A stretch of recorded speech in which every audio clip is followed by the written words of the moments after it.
Thomas Paine, Thomas Paine, Thomas Paine, Sam Adams, Sam Adams, Sam Adams, Benjamin Franklin, Benjamin Franklin, Benjamin Franklin. These men spoke up for what they thought was right. From their courage came such documents as the Declaration of Independence and the Constitution of the United States. From their willingness to speak what was sometimes unpopular but right, we enjoy such liberties as freedom of speech, the right to keep and bear arms, and freedom of religion. There are those who still wish to oppress our freedoms, and there are still patriots willing to stand up and defend life, liberty, and the pursuit of happiness. Men like Zeb Bell, who honor our founding fathers and what they stood for. It's now time for Zeb at the ranch, speaking up and defending your freedoms. Brought to you by Magic Valley Les Schwab Tire Centers and all of the other great advertisers on the program. And now, Zeb Bell. You know, I think I'm going to stop asking how dumb can they get, because people, especially Democrats, seem to be taking it as a challenge. Good morning, everybody. Here comes Kate Smith and God Bless America, followed by a Patriot. Now, come on, call in with the Pledge of Allegiance. Let's be proud of the greatest country in the world ever. And a good morning to you. Zeb at the Ranch, I'm Zeb Bell with our major sponsor, your Magic Valley Les Schwab Tire Centers, all 7 locations serving you, and they've got a big spring tire sale going on right now, Magic Valley Les Schwab Tire Centers. And don't forget some of our great advertisers like Burley Physical Therapy and Rehabilitation at 1263 Bennett Avenue, Suite 2 in Burley, helping you get back to being you. Right now, let's go to the phone line, have our Pledge of Allegiance. Good morning. Good morning, sir. My friend. Thank the Lord for such a glorious morning. Oh, how true. I pledge allegiance to the flag of the United States of America, to the republic for which it stands, one nation, under God, indivisible, with liberty and justice for all. Keep your phone in your hand, because I'm going to tee you off in a few minutes, and you're going to call back. Thanks, Doug. All right, buddy. Hey, I appreciate that. I love it when people get involved and call in with the Pledge of Allegiance. We live in the greatest country ever in history, and let's all make America great again. That's our attitude. Hey, K&R Rental brings you the weather right now, and the weather, of course, very important, and it looks like it's going to be great. We'll hear from Gina in a moment, but right now, K&R Rental at 256 South, 600 west of Hayburn, right there on the Burley-Paul Highway. They have, and this isn't brag, this is a fact, all the best tools and equipment to finish any kind of a job. And if you're not sure what you need, don't be shy, don't be embarrassed, give them a call, ask, and they can steer you in the right direction. 678-3122. 678-3122. K&R Rental. Right now, here's Gina. Beautiful day and a beautiful week here in the valley. Here's a look at your weather forecast. We are expecting sunny skies with a high of 56, winds out of the east at about 8 miles an hour, gusts as high as 21 miles an hour. Tonight, nice and clear, beautiful to check out the stars with a low of 30. Tomorrow, mostly sunny skies, expecting a high of 60. Still a little bit on the breezy side as well. Tomorrow night, mostly cloudy skies with a low of 34. Mostly cloudy for Thursday, but we are going to retain that heat, expecting a high of 60. Mostly cloudy for Thursday night with a low of 36. By Friday, partly sunny skies, expecting a high of 60 with an overnight low of 41. Saturday, we do have a very slight chance of snow showers in the forecast with a high of 56, and that could roll over for Sunday. Partly sunny skies of 54. That's a look at your weather forecast for Zeb at the Ranch. Thank you, Gina. I appreciate it. She does a great weather report. And Roger and the crew over there at K&R Rental do a great job of serving you. Absolutely. Getting close to tilling up those gardens. I'm talking spring. I'm so far into spring right now, I can't stand it, man. Tomorrow, the first day of spring. Either way you look at it, tomorrow or Thursday. Some people say the 20th, some people say the 21st. I don't care. Let's celebrate both days. But don't forget, K&R Rental has got all the equipment you need. You be sure and check it out at 256 South, 600 west of Hayburn on the Burley-Paul Highway. K&R Rental. Want to also remind you that Thursday is sale day. You better believe it at the Burley Livestock Sale Yard, 1100 Occidental Avenue in Burley. The sale that works for you. Merv May, Cade Rogge, Lance Udy. And believe me, the number to call for cattle consignments and sale information, 678-9411. And sale time, I believe, is going to be about 10 o'clock. We'll check it out and tell you for sure on Thursday. The sale that works for you, Burley Livestock Sale Yard. You get a hold of them today. And while I almost knocked the microphone over, I want to remind you, too, about our friends at Daryl's Cleaners. Hello, Kevin and Cindy, the whole crew. And, if you go in there with your clothes, a whole big bag of Rumply Crumplies, and you prepay, you get 10% off. Save money. And don't forget, too, if you don't have time to do your own washing, you can take it into Daryl's. They'll wash, dry, fold, and iron all your clothes that you need washing, and just like Mom used to do. Hey, check it out today at Daryl's Cleaners, 1223 Albion Avenue in Burley. Wheels, old buddy, old partner, old friend over there at the main studio, could you just give me a little bit more in the headsets? Just a touch, if you would, please. I'd appreciate that. Thank you, Wheels. And right now, we want to remind you, bingo.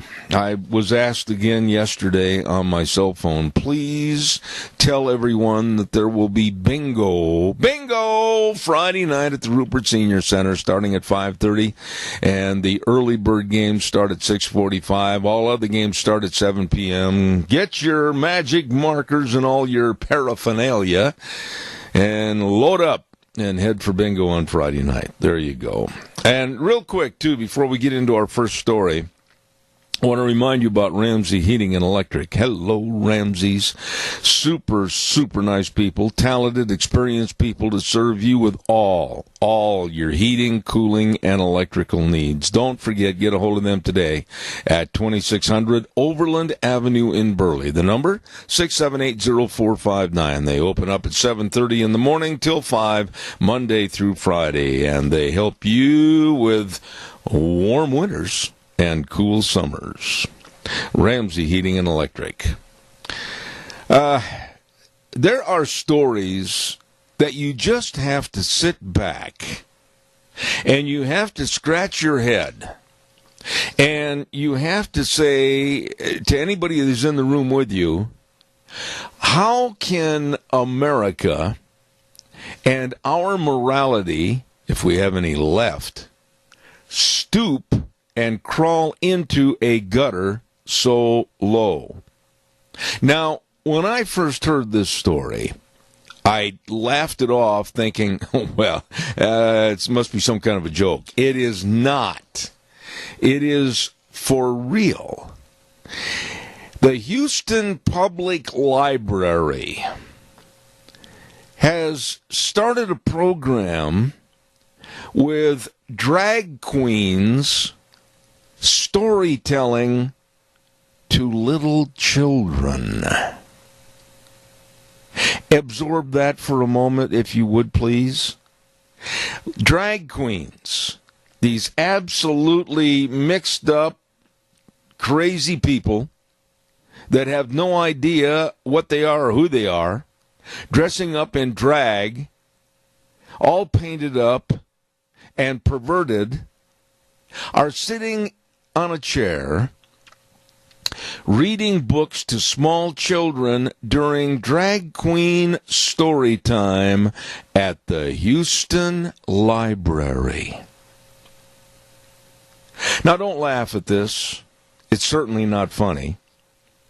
It is a national movement. I got my fist knuckle white right now. I'm so furious over this. This is a national movement that has swept across libraries from coast to coast, introducing children as young as 2 years old to drag queens. The organizers of this say it's a mission to promote love and acceptance But the critics say it has nothing to do with tolerance and everything to do with indoctrination. And even the drag queens are admitting this. They say this is going to be the grooming of the next generation. We are trying to groom the next generation. Okay, let's break this down a little bit. Number one, why in the world would any sane parent allow their children, like I said, some as young as 2, to have story time with drag queens? And one of the drag queens in the Houston drag queen storytelling was a convicted child molester. Yeah. And here it is, reading stories to little children. Oh, when asked, the Department of Public Safety record says, oops, we missed that one. You know, honestly, sit down and analyze this story. 25 years ago, this kind of garbage, this kind of absolute filth, and it is, would never occur because this country had morals, it had standards. And any drag queen storytelling would have been bounced on their you-know-what's out the back door of the library, and they would know never to come back again. Now it's acceptable. And it's a nationwide push. Calls are welcome, 436. This is so disgusting and deplorable, and we do nothing. We do nothing. Calls are welcome, please. Man, oh man, I can't believe what's going on. Denny's Restaurant, 611 North Overland in Burley. We're going to be over there on Thursday for our Zeb's Lunch Bunch at 11:30.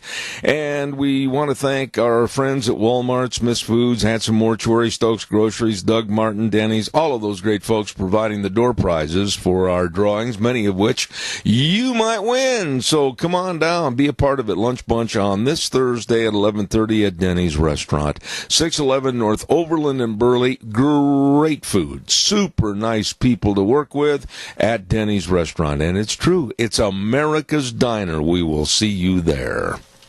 Also, while I'm waiting for your call, I really can't understand why the phone lines aren't just jammed up. We'll be right with the first caller momentarily. Stand by. I want to remind you about the best. And when I say best, I don't say that loosely. I mean it. The best. They care. They know their business. Burley Physical Therapy and Rehabilitation. Nick Greenwell and all the staff at Burley Physical Therapy and Rehabilitation at 1263 Bennett Avenue, Suite 2 in Burley. They are waiting to help you get back to being you. All the exercises, the hydrotherapy pool, the only one of its kind in the area, all of this waiting for you. For you. All you need to do is call 678-1191. That number again, 678-1191. Burley Physical Therapy and Rehabilitation, helping you get back to being you. Caller, good morning. You're on the air. Good morning. It's the menu for the Burley Senior Center. Today is ham and baked potato, mixed vegetables. We'll have a green salad, and we'll probably have some chocolate cake with frosting. Oh, wait a minute, yummy man. You said that wrong. Better repeat that last part.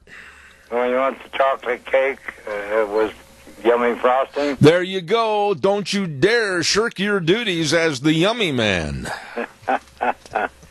Come on. Come and join us. All right, Joe. It's only $5. We'll send them all over to the Overland location of the Burley Senior Center. And Joe Taylor, God bless you, man. Thank you so much. Thank you. Have a good day. You betcha. He's a good guy. Come on. What do you think about this travesty? I just can't imagine this going on in this country. I can't imagine the acceptance of this kind of absolute filth and garbage. Drag queens reading to little children in libraries with the concept of not reading the story, just trying to get them to groom the next generation for increasing their numbers, the drag queens. This is nuts. This is absolutely Looney Tunes nuts. And we're letting it happen. It, to me, shows a complete breakdown of parental guidance and handling their children. And also the library. I'd like to walk up to the librarian, the chief person, and if it's a man, just pop him in the nose. This is filth. Caller, good morning. You're on the air. Yes, good morning, Zeb. Didn't the Japanese and Germans do this prior to World War II to program all their children and provide them with all the hatred they need to kill the enemies that they thought were of their countries? You know, if you're going to win at any event, whether it is indoctrination of the kids to go a certain way politically, or whether it's indoctrination of the kids for global warming or climate change. By the way, Tony, I've got to ask you something. The other day in our illustrious, wonderful, very poorly written Times News, there was a story in there about students that were protesting global warming, and they had a quote from an 8-year-old, Tony, 8-year-old girl, and this 8-year-old girl said the following statement, and this has got to be the biggest farce that I've read in a long time. Here's an 8-year-old girl saying, "Borders, languages, and religions do not separate us. Today we are telling the truth, and we do not take no for an answer." That was not from an 8-year-old girl. I am sick and tired of fake and lying news. Well, we have teachers in our school today that should actually be thrown out of their professions for programming young children at an early age, and by the time they're 10 years old, they're so bombed out on socialism and communism, they don't know anything about freedom. Okay, now, think back when you had little children, okay? Would you, my dear friend Tony, and your wonderful wife Mary, take them to a library knowingly that they were going to be subjected to this filthy, perverted lifestyle of drag queens sitting there in a circle reading them nursery rhymes and books? Well, you know, back when Marianne was young, we didn't really have the type of problem we've got today. But if I had children in school today being programmed against the United States, I can tell you one thing, there would be an uproar. I'd go from house to house in the neighborhoods and see how many neighbors I could get to go march against the school and these teachers that are programming the kids like the communists do. Yeah, I'm just appalled that we have slumped so far in society into the gutter that there would even be a slight acceptance of this. Tony, God bless you and Mary, and I'll tell you one thing, I'll say this up front, Tony, that if we would sick Mary on them, I don't think there'd be any drag queens anymore. Well, I can tell you something about Marianne, and she was pretty good with her knuckles there years ago when it came to neighbors. I tell you what, we won't get into that, but you tell her that I love her dearly. Thank you very much. God bless you. All right, thank you. Oh, there's got to be some standards in our society. We're losing everything, and I don't mean to get on the radio and go, "Oh, that old Zeb, he's going in the gutter again with these stories." It's the truth. It's happening, and we do nothing about it, for heaven's sakes.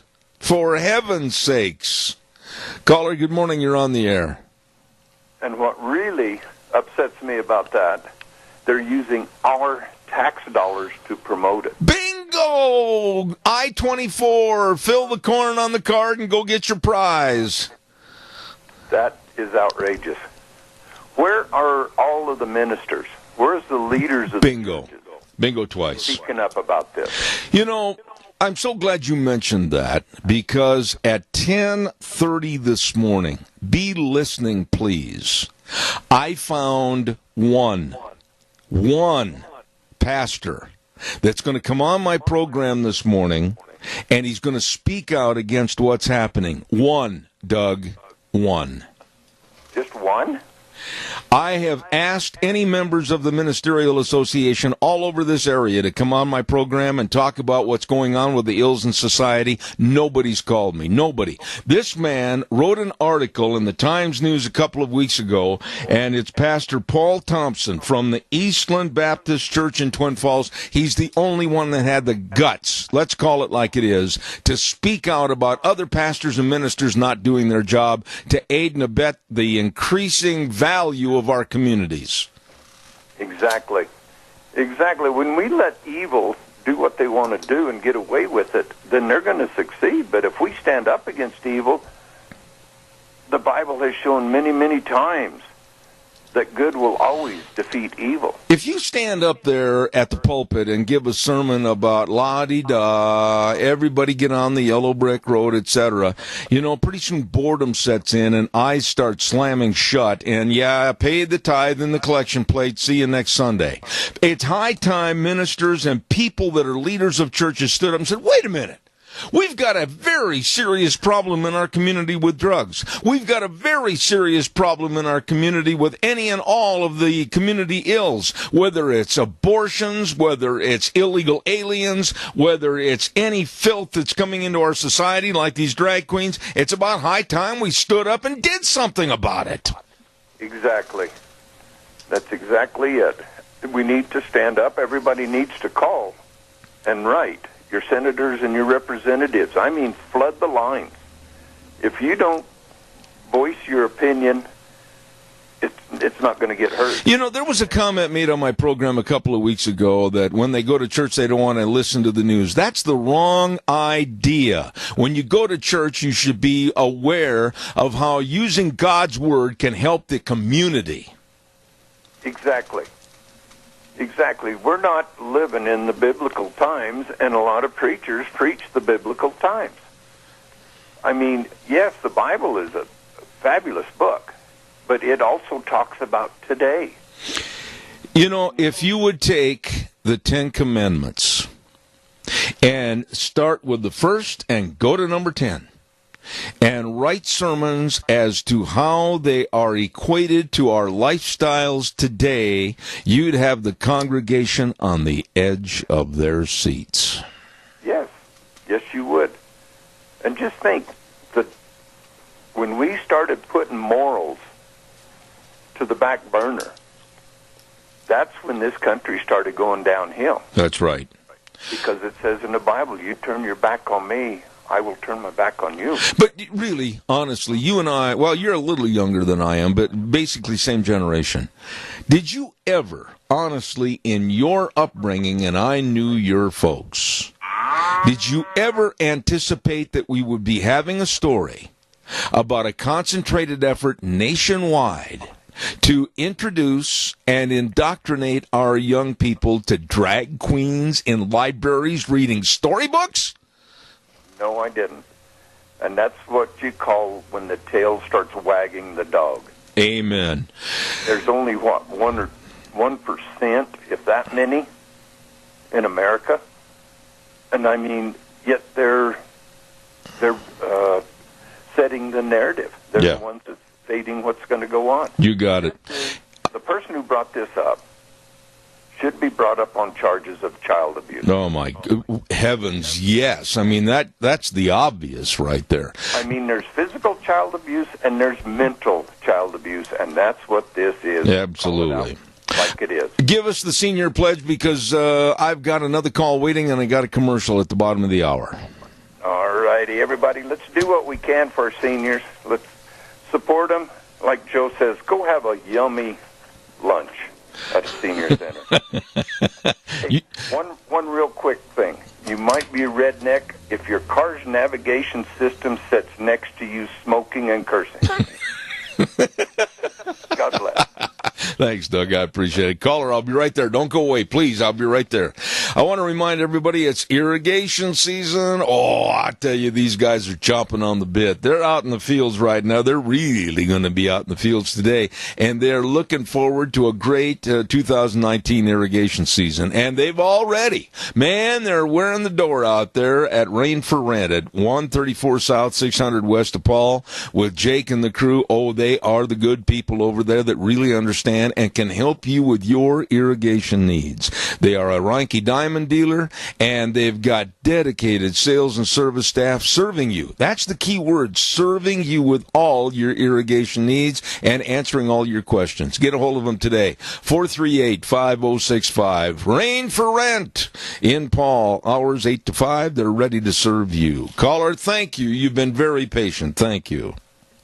Yes, going back to the pastors, we've got a president up there right now for the next 2 years that would back these people to the hilt, and they better take advantage of it. Now, I don't know whether they're being threatened by the IRS over the tax system that we've got, but they need to let Trump back them up and get this thing taken care of. Well, you're talking to the choir here because I've said that for a long time, and I'll use the terminology. I've talked to a lot of ministers and pastors, and I think that absolutely they are scared, they're shaking in their boots, they don't want to ruffle any feathers, they don't want to make any waves, and that's unfortunate because the Word of God is not being passed out the way it should be. That's right, so why keep going to church if these pastors aren't going to do their job? Well, and that's a fair question, my friend. I appreciate it. Tony, thanks again for calling back. I appreciate your call. Okay, thanks. God bless you, man. Thanks. I want to hear some more on this because let's just assume for a scary moment that all of a sudden you heard, and please don't run away with your hair on fire and said, Zeb said they're coming to the Burley Library. Zeb said they're coming to the Twin Falls Library. No, I didn't say that. I said, let's assume, just for a moment, that they being these perverted sickos, they made overtures to come to your town library. And your town library said, well, sure, come on in a course of diversity.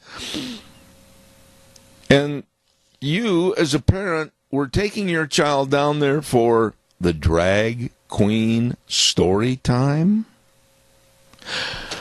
I would condemn you as a parent. And like Doug said, I would go after any means necessary to see if you couldn't have child abuse charges filed against you. This is so low and so dirty. And don't just think, well, it's in Houston. Well, it happened in Sacramento. Well, it happened over in Dallas. Don't think it can't happen here. Calls welcome, 436-2244, 1-866-927-4587. I want to talk to you about universal income in just a minute. What? Universal income. Yeah, you may or may not have heard of it. Ark Animal Hospital, 750 21st Street, Near Connection Credit Union in Heyburn. Now you know where they are. Now I'm going to give you the numbers, 678-1177, and I'm going to tell you now that Dr. Bill and the crew, best doggone veterinary hospital for multiple years in the Mini-Cache area. And they want your little bitty dogs and kitty cats and your large dairy cattle, everything to be healthy, and they will and they can help you. Please, if you have a sick animal or a problem, get a hold of them today. Ark Animal Hospital in Heyburn, 678-1177, where they have the warm hearts for the cold noses. Caller, good morning. You're on the air. Well, good morning, Mr. Bell. You know, I've said it before. I don't have a problem with living the way they choose to live.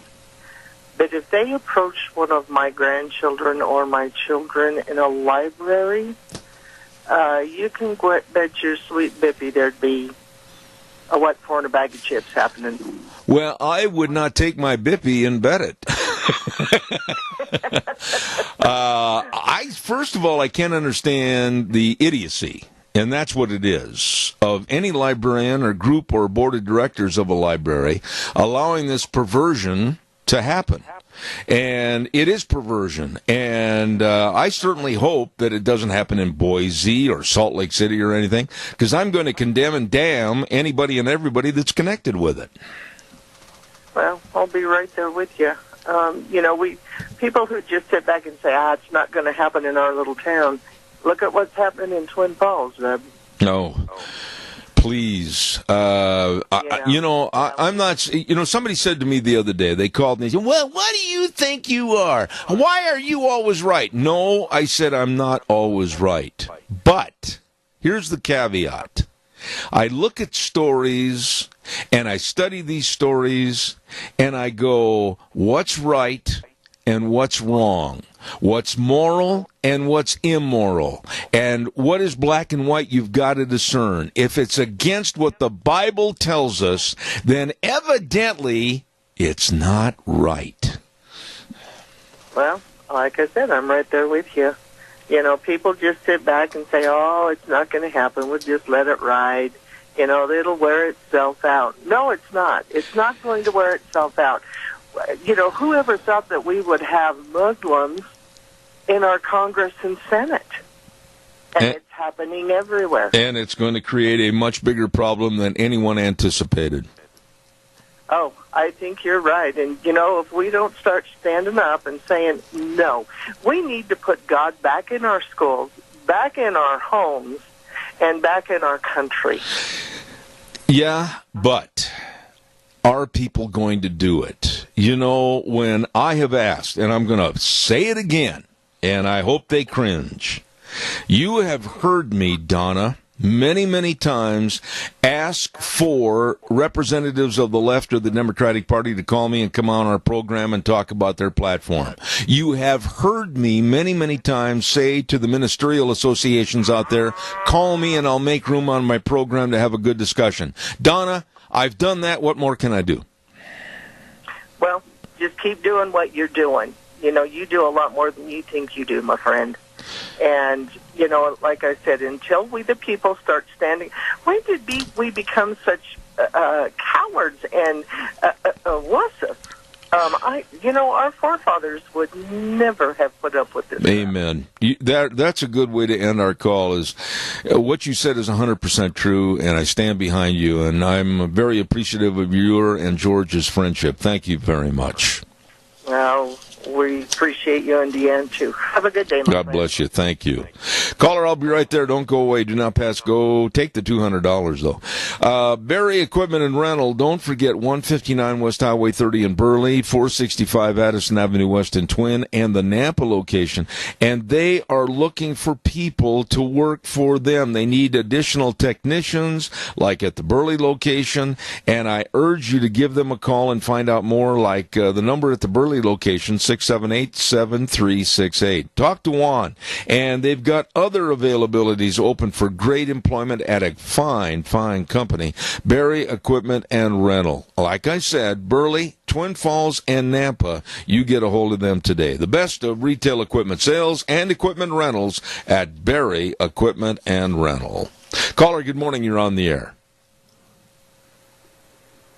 Can you hear me? Yes, go ahead, please.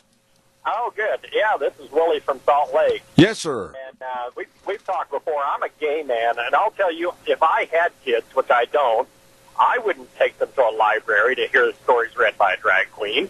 And I think it's awful the way so many liberals and gays are trying to politicize and sexualize everything. And, I just wonder how bad does it have to get before conservatives or religious people of any stripe pull their kids out of public schools and either homeschool them or do private schools or even unschool them. And it's just so awful. They don't even teach kids how to sign their own name anymore. So how bad does it have to get before people actually say, look, I've had it. I'm not going to send my kids there, period. and we'll do something else. Anything is better than this. You know, it's so interesting to have you call again. You've called on the program before, and I am not going to sit here and make a condemnation of a lifestyle as long as that lifestyle doesn't try to impede on my lifestyle or force things on my lifestyle and or my children or my grandchildren. This is where I draw the line as to where these drag queens storytelling to as young as 2-year-olds, my God, what has happened to our society? Yeah. Well, I agree, and I just think it's. Well, I've embraced my inner old fogey. I'm 66 years old, and so I just think it's terrible. We don't live in the same world that I grew up in. I mean, acceptance of gays is all fine and good. I'm for that, but I just think it's this liberal politicizing everything and sexualizing everything is just wrong. It's just wrong. And I just wonder how, I wish more people would take their kids out of the government schools and just do something else, because they're not learning anymore. They're just being indoctrinated. Let me ask you... Like I say, they don't even learn how to sign their own name. Let me ask you a quick question. How bad does it have to get? Let me ask you a quick question before you run off. When you look at the Democratic Party, and you look at what the Democratic platform might be, and they're calling for doing away with the free speech, the First Amendment. They're calling for the dissolution of the Second Amendment, gun rights. They're calling for open borders. They're calling for the destruction of the Electoral College. They're calling for an absolutely open abortion program, come one, come all. What are your thoughts on the Democratic platform? Well, I think it's all terrible. There is just hardly, I don't know of anything I agree with in the Democrat platform. Yeah. And I know I'm a real small majority among gay people, but I mean, Salt Lake City has a lesbian mayor, and I'll tell you, if I lived in Salt Lake City, I wouldn't have voted for her, I was the mayor of a little town in Utah myself, and everybody knew it, and I was out and all that, and I'm very proud of my record. I mean, I cut taxes by 50% across the board. I repealed my own salary. I started the police department and the court, the justice court. I paved all the streets in town, and also I decriminalized marijuana, which was rather amusing because this was in 2001 when such things just weren't done. Now I'm feeling pretty vindicated by it all. But anyway, well, no, but I'm a constitutionalist. I just believe government should stay out of our lives. They should stay out of our wallets and out of our bedrooms. Yeah. Let me ask you in a nutshell. Let me ask you this quickly, though. But how do we turn this around? How do we get a naivete attitude away from the American public so that they will take the time and effort to understand that we're on the edge of the cliff with our boot heels hanging over, and we're going to fall into a socialistic chasm if we don't start turning this around? What do we do? I honestly don't know, other than the fact that, you can try and protect yourself and your own family, like I say, from withdrawing from the public schools. And one other benefit from voting with your feet is that every student that is pulled out of the public schools, that's thousands and thousands of dollars a year less that the schools get. They get so much per student, and if you pull them out, the school budget is actually reduced by thousands of dollars. That's right. And yeah, it's a hassle. It's a burden to parents to have to educate their kids. But you know what? It's a burden that parents have had through history, and it's something that you shouldn't put that off and say, oh no, the government will do it, and I won't have to be bothered. Well, I'm sorry, your kids aren't being educated; they're being indoctrinated. And if you homeschooled them or schooled them on a computer, even, they could get their GED at age 14 or even younger, and a GED actually means something. If you get your GED, that means you actually know certain skills and how to do things like math and whatever. If you get a high school diploma, it means absolutely, it just means you attended for 12 years more or less. Yeah. It doesn't actually mean you learned anything. I appreciate your call. I'm up against the clock right now for a weather forecast, but thank you for your call. When you travel through, you always give us a jingle, and I'm much obliged. Thank you so much. Thank you. Okay, have a good day. I appreciate that call and the candid thoughts of that man, and I think it solidifies what we're talking about this morning. We're in trouble. We are in trouble as a society. Pick up the newspaper tomorrow morning or pick up today's and just thumb through it and look at this story and that story and this story and everything seems like it's a great big bowl of sleaze. It is. Because we are not riding the course of our ship on the ocean. It's sailing into a bottomless pit that we'll never get out of. We'll never get out of. And I told you a moment ago I'm going to talk about universal income. I've got to get to that in a moment, but first and foremost, I've got a weather forecast to take care of. I'm running late again, you know me. And the weather brought to you this hour by Mount Harrison Audiology and Hearing Aids. And they are located right behind the Minidoka Hospital, across from the emergency room. And they're waiting to serve you and your hearing health needs. Have you noticed some diminishment in your hearing and you're going, what? What did he say? Huh? Well, I tell you what, it could be very serious. It might be related to blood pressure. It might be related to diabetes. And it might be related to being overweight. Any number of things could cause the lack of hearing.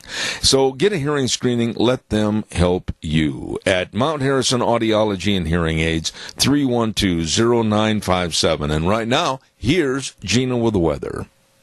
Beautiful day and a beautiful week here in the Valley. Here's a look at your weather forecast. We are expecting sunny skies with a high of 56, winds out of the east at about 8 miles an hour, gusts as high as 21 miles an hour. Tonight, nice and clear, beautiful to check out the stars with a low of 30. Tomorrow, mostly sunny skies, expecting a high of 60. Still a little bit on the breezy side as well. Tomorrow night, mostly cloudy skies with a low of 34. Mostly cloudy for Thursday, but we are going to retain that heat, expecting a high of 60. Mostly cloudy for Thursday night with a low of 36. By Friday, partly sunny skies, expecting a high of 60 with an overnight low of 41. Saturday, we do have a very slight chance of snow showers in the forecast with a high of 56, and that could roll over for Sunday. Partly sunny skies of 54. That's a look at your weather forecast for Zeb at the Ranch. Excellent people serving you at Mount Harrison Audiology. All you need to do is just pick up the phone and call and make an appointment at 312-0957, and they bring you the weather. Hey, by the way, too, Ag Express is looking for drivers. I want to tell you this. They're looking for drivers, and they're looking for mechanics and dispatchers. They're looking for you. I mean, even if you're retired and you're saying, well, gee, I'm kind of sick of just sitting here in the lawn chair. Hey, full of part-time positions are available. So please get a hold of Ag Express today. You can call Tony at 438-5025 over in Paul, or you could call Alan in Twin Falls at 731-2495, or Chad in the Burley area, 678-4625, extension 1. Yep, Ag Express has got job opportunities for you. You're home every night, and excellent benefit programs. Call them today. Ag Express is looking for drivers. Ag Express is looking for you. Universal income, I thought, and I had hoped, we talked about this almost a year ago.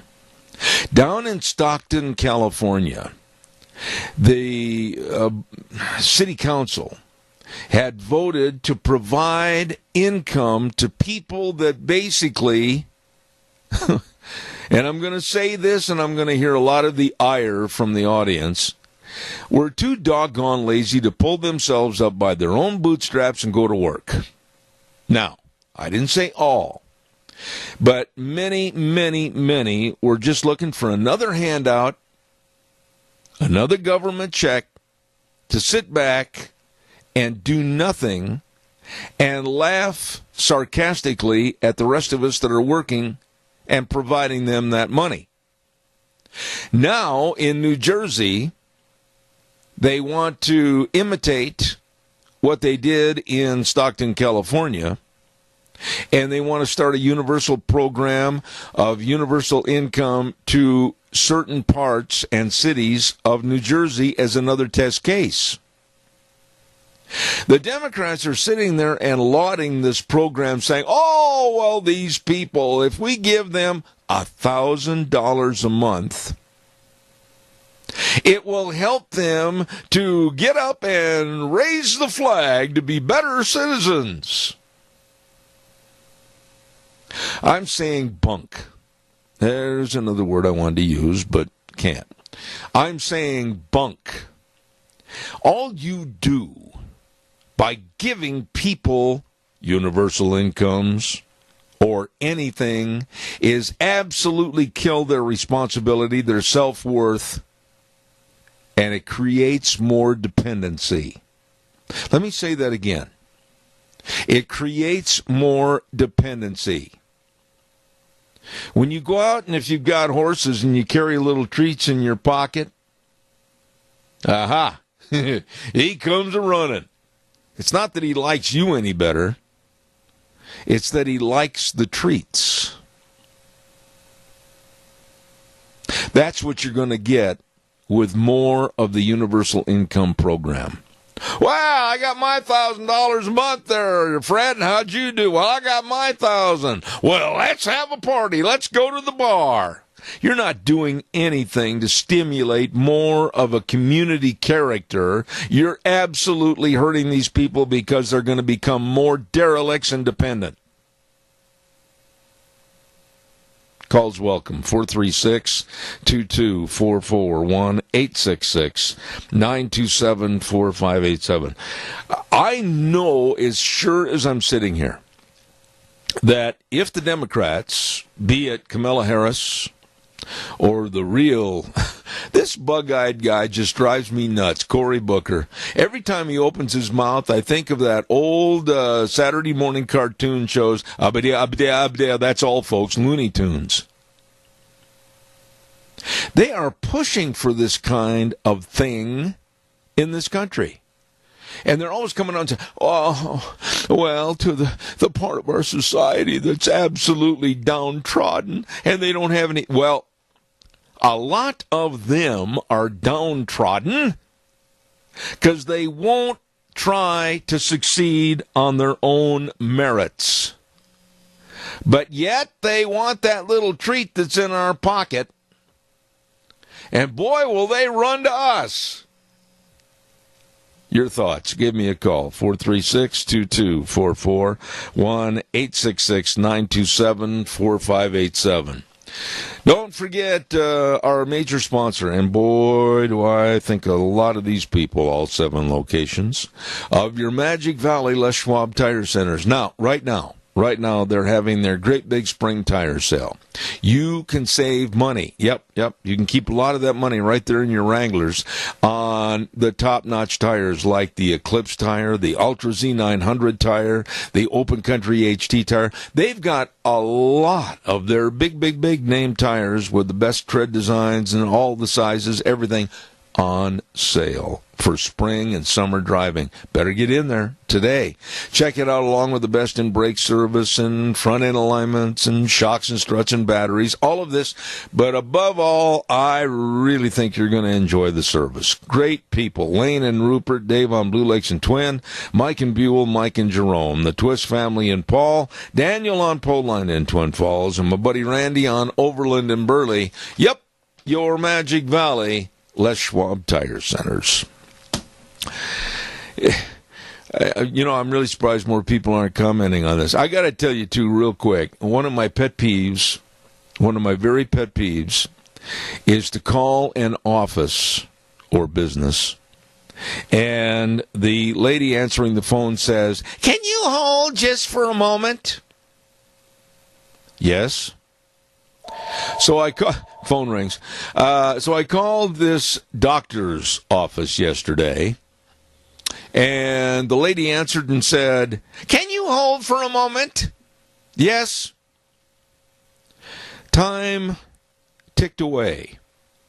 I looked at my watch with my lovely bride sitting by my side. 5 minutes. I'm not exaggerating. 10 minutes. I'm still telling the truth.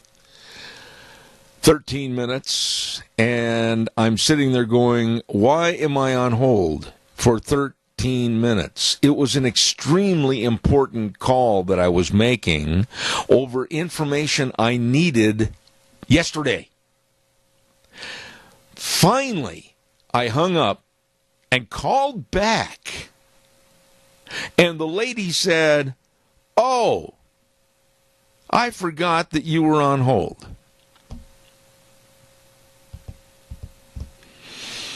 I must be very careful here as to what I say. People are forgetting today service and taking care of their jobs. But to sit there and go, oh, I forgot you were on hold. And then it was 5 o'clock and I couldn't get anything done. I was not a happy camper. Coming up next hour, we've got Frosty Woolridge, and then at 9:30, a gentleman that we haven't had on our program for quite some time, and he's going to talk about the absolute joke about what's going on with college entrances and the money. John Zemerick. And then at 10:06, Dr. History. He's going to be here. And then at 10:30, Pastor Paul Thompson. Don't miss it. Zeb at the Ranch. I'll be back in 7.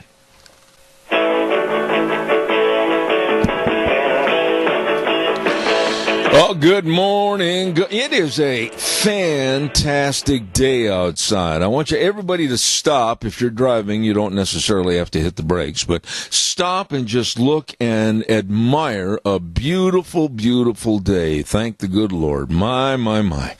Zeb at the Ranch, brought to you by our major sponsor, your Magic Valley Les Schwab Tire Centers, all 7 locations serving you with a great big spring tire sale going on right now. And, of course, don't forget, too, some of our great advertisers like Burley Physical Therapy and Rehabilitation at 1263 Bennett Avenue, Suite 2 in Burley, helping you get back to being you. All righty, let's have this good word also from Western Waste. From the canyons of the Snake River and all across southern Idaho, we're always at your disposal. Western Waste Services, we care about our community, our resources, and this free land. Western Waste Services is lending a hand, always at your disposal. Western Waste Services. Oh, Wheels, you got to turn it up a little bit, buddy. And don't forget, too, Western Waste Services always at your disposal. And I want to urge you to check out the Go Mini portable storage units. They can run one by your home. You can fill it up. You can lock it up. And you can keep it on your property. Or you can call them, and they'll come and get it and lock it up on their property. You know, you're probably going to be doing a lot of spring cleaning and saying, I don't need this, I don't need that, I do need this, I don't need that. And for all the don't needs, put them in that storage container, and they'll be safe and sound when you do need them. Go Minis from Western Waste Services, always at your disposal. Call them at 734-69, There you go. Got the number out. Choked a little bit. Hey, looking for a television? Excuse me. I'll tell you, you can find just exactly what you're looking for at Patterson's at 421 East Main in Burley. Curtis and Lorena and the staff, they've got the best of Samsung, Sony, Toshiba, LG TVs. They've got them all right there, a huge selection. They know televisions, and they can help make sure you get the right one. They've got complete sound systems and car stereo and pickup speakers and everything, and they've got all your electronic needs, including the home theater systems. Pop the popcorn, Mary. We're going to have a nice evening tonight. Don't forget, I'll tell you what, Patterson's at 421 East Main in Burley. They're open Monday through Saturday, 9 to 6. You be sure and stop in and see them today. Patterson's in Burley. In just a moment, I'm going to have a dear friend on the air, and I'm going to make sure I get all the commercials done so we can have a rather extended visit. And I want to say thank you very, very much to one of the finest gentlemen I've ever met in my life, and that's Joel Heward over at Hanson Mortuary. His family and his staff serving you at 710 6th Street in Rupert, and the number to call, 436-5636. When there is the passing of a loved one, they always treat you and your family with the highest ethical standards with unquestioned integrity. Please write that number down, 436-5636. Hanson Mortuary in Rupert. And Joel Heward also serving you at Morrison Payne Funeral Home on East Main in Burley. Ladies and gentlemen, it is Tuesday, and that means we're going to take a little trek back to Golden, Colorado. And normally on Tuesdays, and I'm glad, we really touch on subjects that a lot of people today are afraid to comment on because the fear factor in the media is growing like a cancer. There are those that want to shut people up. There are those that want everything they're doing to remain under the table and not come to the light of day. It's not going to be that way on this program with Frosty Woldridge and myself. Frosty, good morning. Good morning, Zeb. Always a pleasure, and certainly we have a great deal to talk about. I would point every listener to my latest column. It's Muslim Massacre in New Zealand, Predictable and More to Come. I think I brought a much clearer point of understanding, not point of view, but a point of understanding to what's really going on in New Zealand and Australia, certainly all of Europe, all of Canada, and virtually all Western countries where you have Islamic migration out of the Middle East and out of Africa. The consequences of multiculturalism and the diversity push are being felt at the lowest levels. And always, as I've said before, when you get to the elites, they never get touched by what they do to their own countries.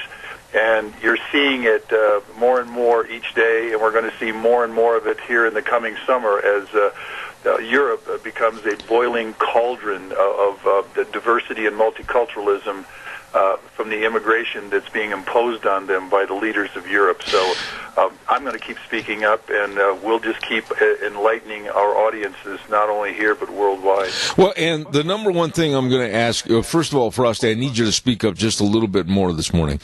But I want to say this, and I want to inject this into the conversation. Number one, I will never put anyone on the program, and Wheels, we got feedback on this line. You got to listen for that, please. I will never put anyone on this program or any story on this program that is not 101% bona fide the truth. And I've been accused of maybe extorting some of the facts and that type of thing, and that doesn't happen on this program. That's a lie. When we talk about something, it's the way it is. And that's why when I get you on the show and we're talking about the border, or we're talking about invasions of people that really have not got the United States interest at best in their hearts, and then we criticize these people, it's going to stay that way. I am going to be for America and not any other country. Frosty, it's all yours. Well, thank you. One of the things that I think is leads off my article on the massacre in New Zealand, and obviously a great tragedy for all involved, but for the whole country. And Enoch Powell wrote this comment, and I'm quoting, "Free institutions are next to impossible in a country made up of different nationalities. Among people without fellow feeling, or in other words, care for your country and your country person, especially if they read and speak different languages, the united public opinion necessary to the working representative government cannot exist." I think he makes a very powerful statement here. You get enough people from enough different cultures with a different worldviews and a different way of looking at governance, you then start to fracture away from the the culture itself and the people itself. And the perfect example of that right now is this Ihan Omar there in Minneapolis, Minnesota, who is making more comments that are so anti-American. Her true feelings about America are coming out literally daily.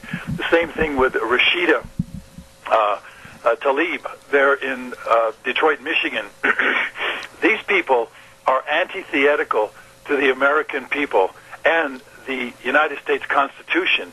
And so what you're seeing is especially with this Muslim massacre in New Zealand, that there are some kickbacks, some pushback, and that's going to continue as you continue to mix this cauldron with these antithetical or contra worldviews and incompatible cultures that are now pouring into first world countries. That's what we're facing.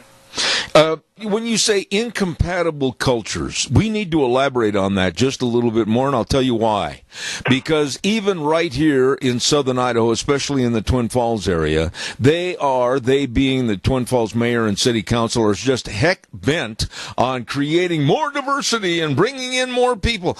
All I see happening is when those people are not wanting to adhere to our language, our customs, our ways, you're looking at a fragmentation of a society that breaks into little pieces, and when that happens, you do not have a United States of America.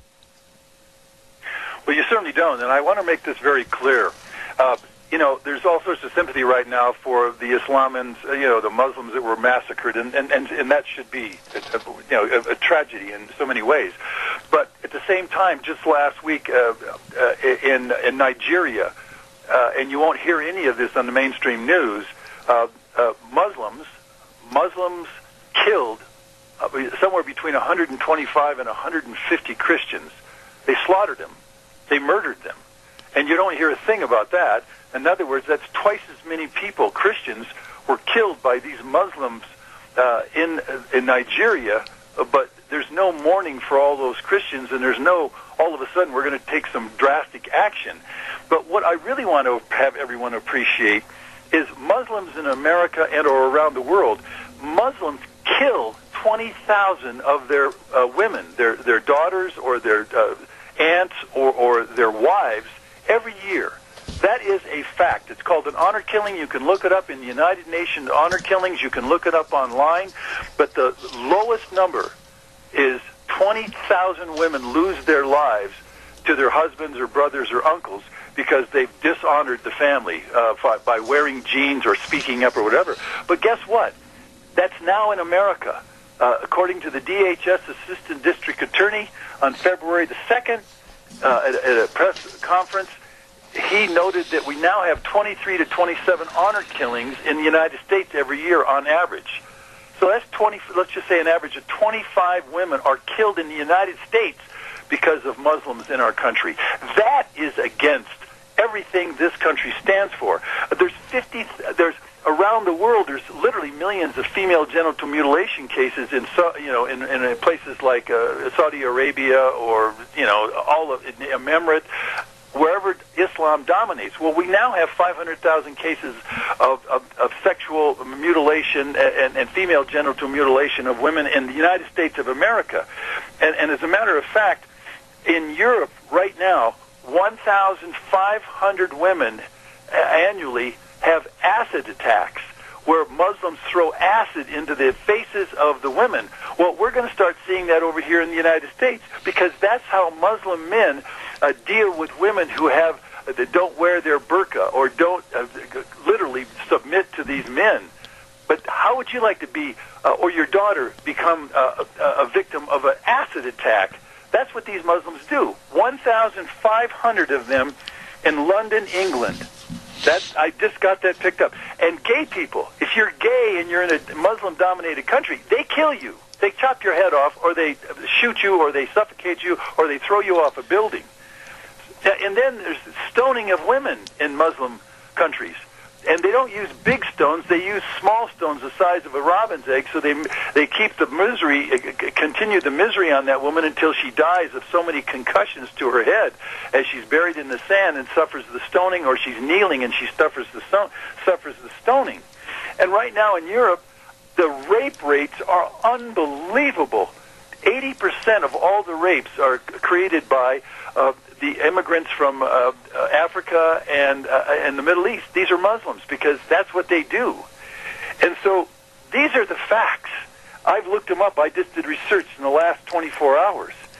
And the United Kingdom now is the second most dangerous place for women because of Muslim raping. So would you say that you're putting and importing, the diversity and multiculturalism into Idaho or into the United States? And do you want your daughter raped or an acid attack or female genital mutilation from these Muslim immigrants? Because that's what's going on in our country right now. And in fact, in Detroit, Michigan, just last fall, 2 doctors, Muslim doctors, had been performing female genital mutilation for literally 12 years and hundreds or thousands of victims. And this is assault and battery. This is going on in our country. And I say that is unacceptable here in the United States of America. Frosty, why is there a naive attitude about this? Why is there a deaf ear and a blind eye? Why is there the, oh, well, that's happening over in Europe, or, oh, well, that's happening over in the UK? No. Why is there a deaf eye or a deaf ear here when we know that it's already happening in this country? We had a case in Arizona that came to mind. I remember reporting on it on this program, where a father literally chased his daughter around a parking lot in Arizona to run over her with a car. And people say, oh, well, that's just a small faction. It's growing and it's coming here like a cancer. But again, the question, why are people so naive? Well, I would be really curious because I actually have 10 accounts from CNN and from all the other top news agencies.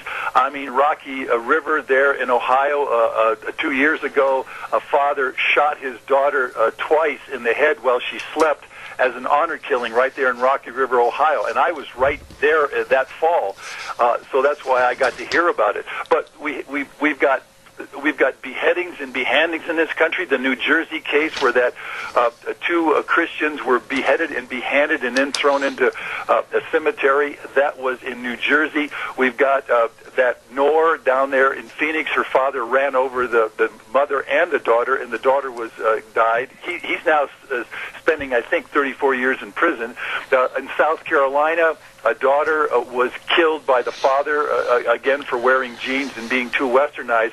We've got honor killings in this country right now. They are documented, and that should not go. That absolutely shouldn't be happening, and yet we're importing these people into our country.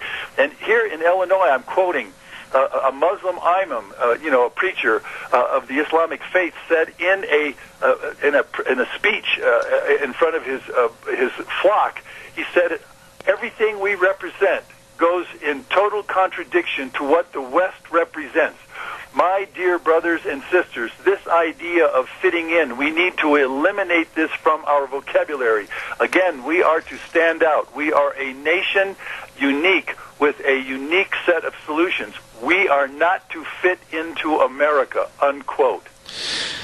All I want to say is that it's about high time people woke up and started smelling the coffee and really looking at the situations and stories that are in front of them and asserting the fact that maybe all we're doing by letting people into this country with our refugee programs and also our open borders campaign is going to, in the long run, kill this country. And I mean that in every sense of the word. When I say the borders, I got to talk to you about this in the time remaining. There's not one Democrat. There is not one Democrat that is throwing a hat into the ring to run for president, whether it's Kamala Harris or whether it's Warren, whomever it might be, that will stand up for a border system that's going to protect you and me, the American taxpayer. Every one of these people are for open or no borders, and this is really scary to me. Well, and unfortunately, the same thing is going on the other side of the aisle, because you have noticed since 1986, the Republicans have not secured the borders. The Democrats have not secured the borders.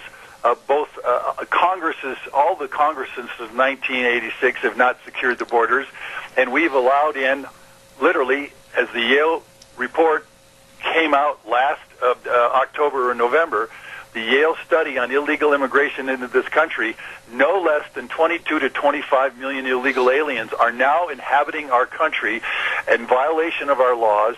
They are bleeding us. And the latest report from balance.org showed that all of the costs of all of these illegals and even all the work and everything that they're into is costing us $330 billion a year. Go to balance.org. You can get those numbers. And so do you think that the Republicans are stopping that? Do you think that the Republicans or the Democrats have pushed and passed E-Verify to make sure that employers must make sure that that person they hire is a legal American citizen? And the answer is no. So we're really being usurped by our leaders on both sides of the aisle, both Republicans and senators. And a perfect example of that is the late John McCain. That guy, as a senator from Arizona, in all of his 40 years in Congress, a career corrupt criminal politician. I'm sorry. He may have gotten shot down there in Vietnam, but he was a horrible senator from Arizona, and he did nothing to secure the borders of this country, or certainly the borders of Arizona, in all of his tenure there in the United States Senate. So we've got whatever's going on, our leaders are not protecting America's borders, and they don't intend to anytime soon. Why have, and I've only got 4 minutes left, Frost, but why have a border patrol? Why have a Department of Homeland Security? Why have a Kirsten Nielsen? Why have a Tom Homan and other people that have devoted their lives to protecting our citizens and our borders? Why have this? Why spend the money? Why not just take a trip to Tahiti and say the heck with it? Because nobody on the left really is concerned at all about protecting the United States taxpayer. You know, and it's a very excellent question because, in effect, what's the point of the Border Patrol when we have 22 to 25 million illegals already here and an average of 1,500 coming across the borders and making it across the borders every night? And you won't see a Nancy Pelosi or a Chuck Schumer or a Marco Rubio or any of them do anything to stop it. I know one thing, my Republican and my senator, my Democrat Senator Bennett and Gardner have done nothing to stop the illegal immigration and or the massive legal immigration pouring into this country. So, yeah, they might as well just give up on the CDC, too, you know, because the CDC sits there and covers the fact that all of these illegals that are coming across the border with all of these diseases are now infecting our own citizens, our own kids in our own schools. That's right. What's the point of even having the CDC? That's right. Center for Disease Control, because they're literally covering up the same way, and we're not getting the full story. And so, yeah, it's extraordinary. And then you've got all of the sanctuary cities that are voting to make sure they house and protect all these illegal aliens in over 240 cities across the United States. What's the point? Yeah, why don't you just throw open the borders and let, again, literally 100 million people would love to immigrate to the United States tomorrow if they could get a plane ticket or a boat ticket. Let's just have them all come in and then completely destroy our country quickly instead of slowly, in this kind of slow suicide that our Congress is doing it to us right now. A very dear friend of mine yesterday and I were talking about this, and Frost, I got a minute left, make it a short answer, and he said, what are we going to do? He said, what are we going to do when we stand up and we start speaking against this? We're called bigots and hate mongers. And he said, I personally have been called a bigot for standing against these people. What are we going to do? The only thing you can do as an American citizen is stand up and speak out. And literally, I go down to my senators and my House members. I absolutely call up. I'm on numbersusa.org.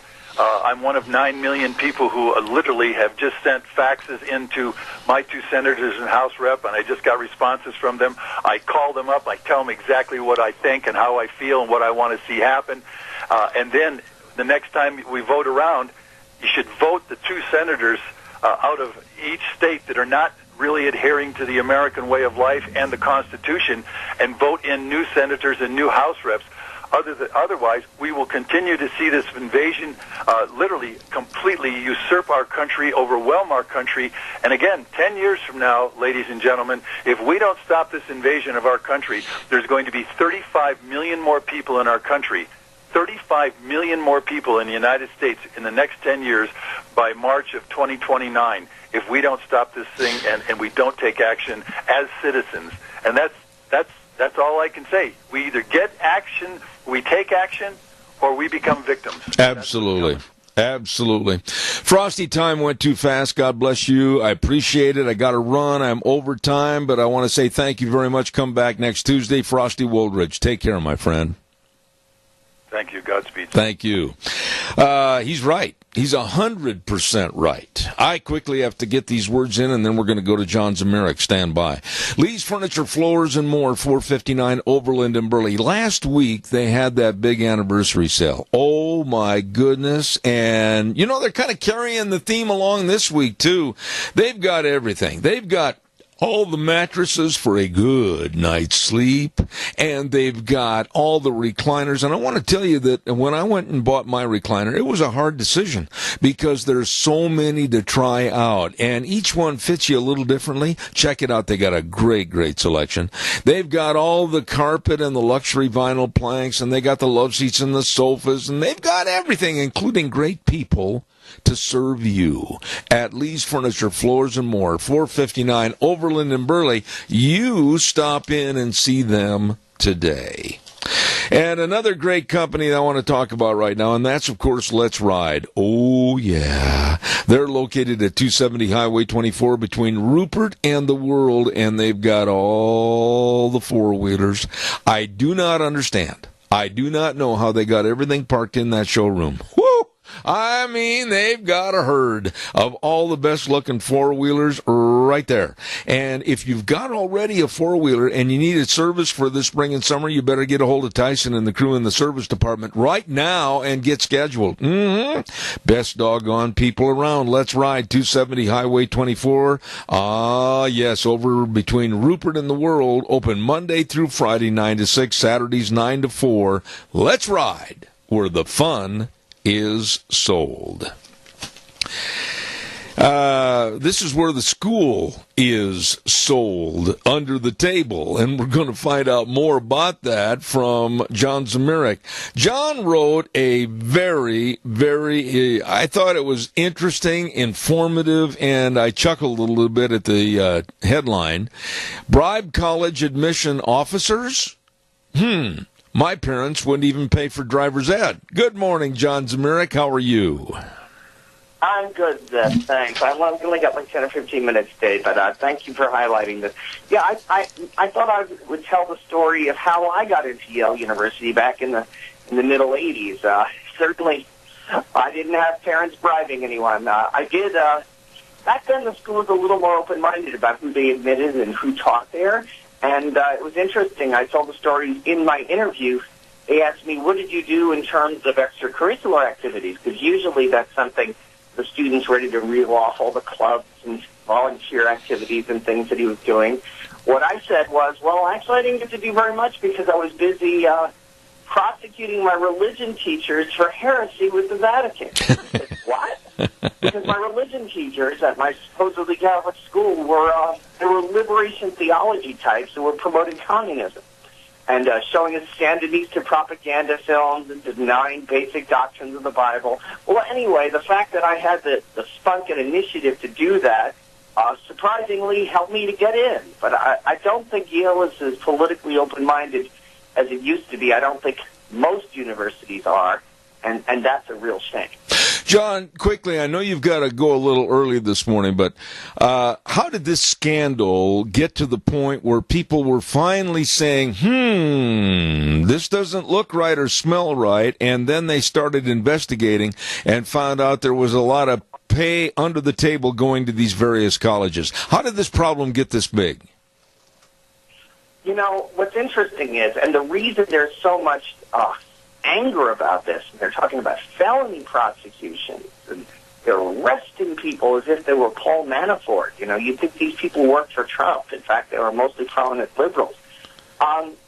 America's elite wants us to think it's a meritocracy, that they totally earned their position as a mostly left-wing elite. But in fact, they do tons of things under the table and behind the scenes, rigging the game against ordinary Americans. But they have to preserve the illusion that it's all merit, that there just happen to be the very best people in America. And Alec Baldwin is just one of the best people. So we should go to his movies, watch his TV shows, let us insult our politicians and make fun of the voters, and we should just respect him and defer to him because, you know, he earned it. When in fact, what these people are is an oligarchy. And I think the reason there's so much outrage is that they've pulled back the curtain, and you can see that the Wizard of Oz is just a man with a machine. John, when you look at checks that were being paid to some of these colleges and college administrators, like you mentioned, some parents paid $400,000 bribe to the Yale women's soccer coach, and you got to ask yourself, why? Why are these parents so hell-bent on spending $100,000, $200,000, $250,000, whatever the case might be, just to get their son or daughter into a major college or university? What is the benefit for literally wasting and throwing away that money? Well, you know, it's like buying a seat in the British House of Lords or in the Renaissance paying to get your nephew elected pope. Clearly, the name of having an Ivy League degree or even a USC degree, it's a status symbol to these people. The same people are willing to pay tens of thousands of dollars for just the right designer handbag. Well, they want the right designer diploma. They don't really care about the kid's education. They don't really care what he learns. They don't care what he majors in. They care that he has the brand. So these Ivy League schools are a branding device, and they're a branding device of America's aristocracy, which is increasingly not based on merit. It's based on political bias, and now we see sleazy backroom deals. John, when you looked in depth at this story and were writing it for the stream, how deep does this iceberg go under the water? I mean, how much more are we going to hear about this? No, I don't know how openly corrupt these institutions are. I did not see this coming. I have to say, I did not think that the level of corruption was this crass. In past decades, you know, people would buy a building or give money to the track team, and that wasn't exactly bribery because that benefited the whole school. I was able to go to a very expensive university from a very poor family because alumni had given money to the school, maybe in the hope that it would help their kids get in. I don't have any problem with that. I think, and as I argue in the article, I think that's actually a good thing. But bribing the soccer coach, bribing proctors at the SATs, that doesn't benefit anyone at the institution. That doesn't benefit poor students. There's no trade-off there. It's just flat-out open corruption.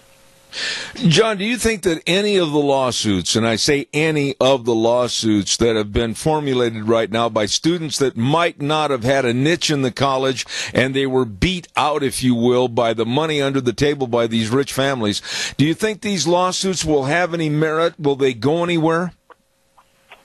I kind of doubt it. I mean, the way affirmative action blatantly discriminates against Asian students and white students, and most of those lawsuits don't get anywhere, I'm not optimistic that the lawsuits will prevail. But I think that the criminal prosecution is going to scare some people. Now, I know you've got to go, but I got to ask you one last question. How in the world can this mess, and it's a hideous mess, how can it be cleaned up? What needs to be done, or will it be cleaned up? We need to cut off federal funding for education, all of it, because that's what ran up the prices of tuition. That's what created these monsters. More people need to see that for a lot of them, college is just a scam, politicized scam, that they'd be better off learning trades. If you want your kids to get a really good education, you should homeschool them in the liberal arts through high school, and then let them go to the nearest state university where they can live at home and try to graduate in 3 years having paid in-state tuition. I say nowadays, think of college like a colonoscopy. You know, you want it to be as cheap, as painless, and as brief as possible. Excuse me for chuckling. Okay, last question. I agree with the statement, what you said a minute ago, and I think it needs to be elaborated on. I absolutely think the trade schools that really are going to create a work ethic and a need to be a contributor to our society, whether it's plumbers, electricians, whatever the case might be. How do we get those advertised where they're on the same respect level as some of these colleges? That is something that is beyond. I really don't know the specifics of that. I will say that my nephew, who went to high school, not even college, by age 26 was out earning me. I went to Yale and got a PhD. He was out earning me as an electrician. Stories like that should tell the tale. Absolutely. John, I know you've got to run, but I want to say thank you so much for the time that you spent with us this morning. John Zamirik with the Stream. Thank you, my dear friend. He's gone. He had to go to another meeting this morning, and we thank him for being on the program, John Zamirik. I'll tell you what, this college cheating, as far as getting these kids into school, I don't think we've heard the end of this. And I think that the liberal media is going to try to push and close the door on this so that we don't know the entire story. But I think there's going to be a lot more people, a lot more names that we know and families that we know involved in this. And I don't think it's dead yet. I think it's going to be around for a while. Calls are welcome and appreciated. 436-2244, 1-866-927-4587. I would really appreciate your calls on any and all of the subject matter that we've talked about this morning. And I've got a couple of stories here I want to throw at you. Number one, Beto O'Rourke. Have you really sat down and have you listened? Have you watched this guy? He is like he's on some kind of speed or drugs all the time. His hands are moving like a cheerleader, and he's jumping up on food counters, and he's prancing and dancing. And he's just absolutely now coming out and saying that he is ashamed of being white. I want to stop right there. And I want to say this, and I'm only going to say it once. I'm proud of who and what I am. I hope and pray that those with black skin, Negroes, those with brown skin, Mexicans, any color skin, are proud of who and what they are. We're all people. And we should all have the same drives and desires and loves and emotions to make us better citizens of our country, and for that matter, regardless of the country, any country in the world. And to break this down and say, well, I'm ashamed of being white. Why? Why would you be ashamed of being white? Well, first of all, he's trying to gather votes from the minorities in this country. And then he says that he had white privilege to achieve. Well, maybe he did have a silver spoon given to him. But for those of us that didn't, and were white, and were looked down upon because of the color of our skin, because we've worked hard, we've achieved something, we've paid our bills and sent our kids through school, and now we want to sit back a little bit in our later years and enjoy the fruits of our labors. We're being condemned because we have white privilege. I don't know about you, but when I hear these stories about how I have white privilege, I get infuriated. How I didn't create my business. There were so many others that contributed. I get infuriated. I am sick and tired of this we all the time attitude. We did that. You didn't do it by yourself. No, you didn't, Zeb. You had this. You know, the thing is, a person has to have the drive and the motivation. You have to sit there and have a goal. You have to try to achieve a goal, attain a goal, and win at that goal. And then maybe after you win that goal, then you go on to the next one. Maybe it's starting a company. Maybe it's showing a profit. Maybe it's expanding by one. Then maybe a little later expanding by 2 or 3 and growing that company. But you have to have the drive and desire to get that airplane off the ground.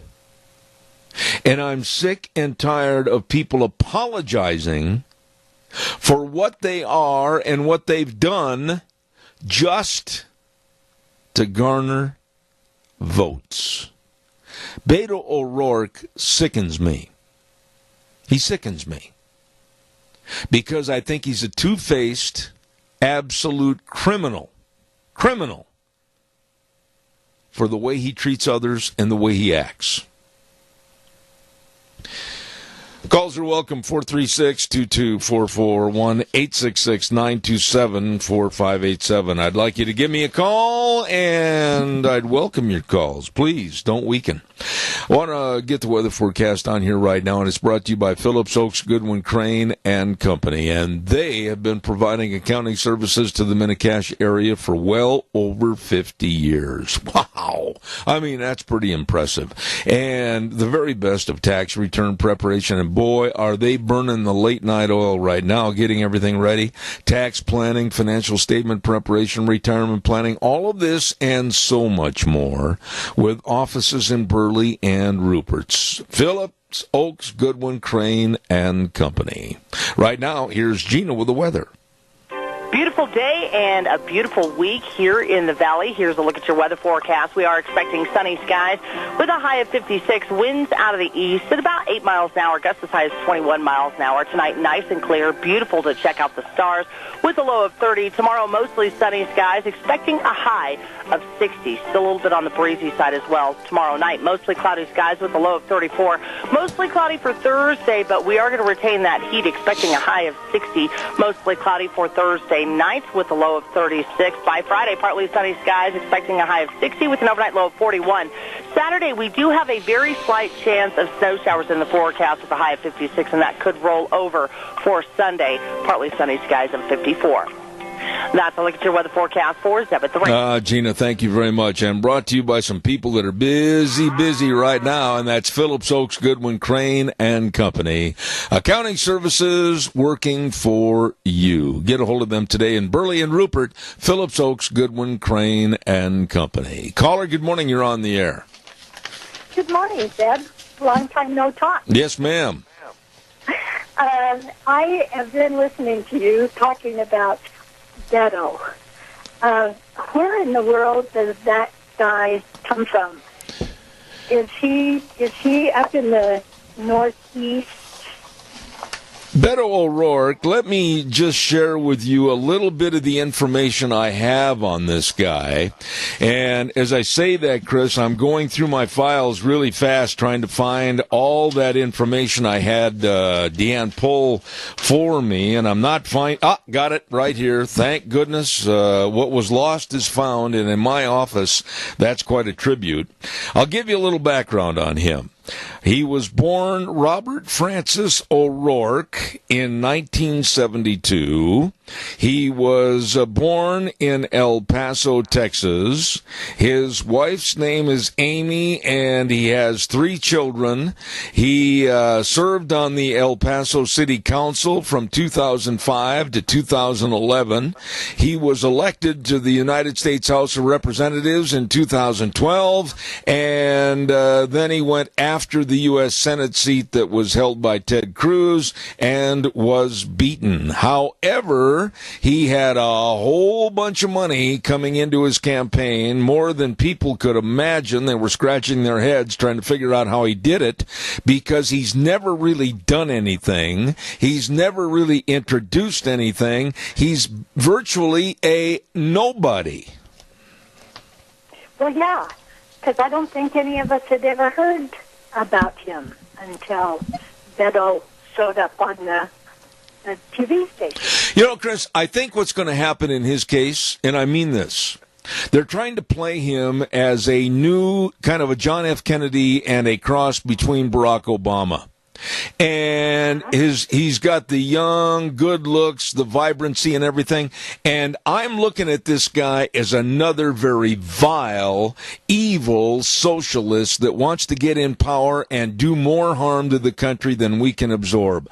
I don't trust this man. I don't trust anything to do with him, his campaign, or any of the Democrats running, whether it's Kamala Harris, whether it's Elizabeth Warren. She came out yesterday and made a stupid, dunce-like statement about getting rid of the Electoral College. I mean, watch out for these people. They are evil. Yeah. Well, I've been watching him, and, of course, I keep my eye on the Democrats because I don't have a lot of faith in them. And he is too ambitious and too unknown. And that just makes me a little uncomfortable because has he ever even held a public office yet? Beto O'Rourke, yes, I just mentioned to you that he was on the El Paso City Council and then also was elected to the U.S. House of Representatives in 2012. But, you know, the guy's got some shady deals in the past, much of which they've tried to hide. First of all, he's very foul-mouthed, extremely foul-mouthed, and drops the F-bomb in front of kids and families at a lot of these different gatherings that he has. And he's a real big fan of punk rock. And was a subscriber and believer to a book that I can't even read you the title over the radio. It's that filthy. I don't have any respect for this man. Well, I hope that he gets.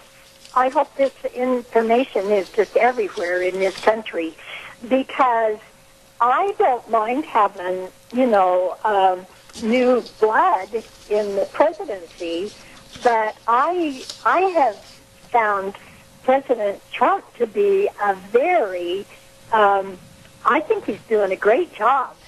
And I think that we need to get behind him and make sure he gets another term. But this kid is wet behind his ears.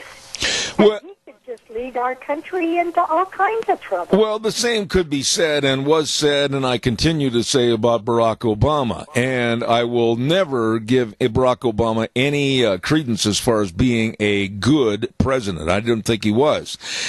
When you take a look at Beto O'Rourke, or take a look at Kamala Harris, or go on down the list of 100 possible nominees on the Democratic Party, and go ahead and look at each one's personality.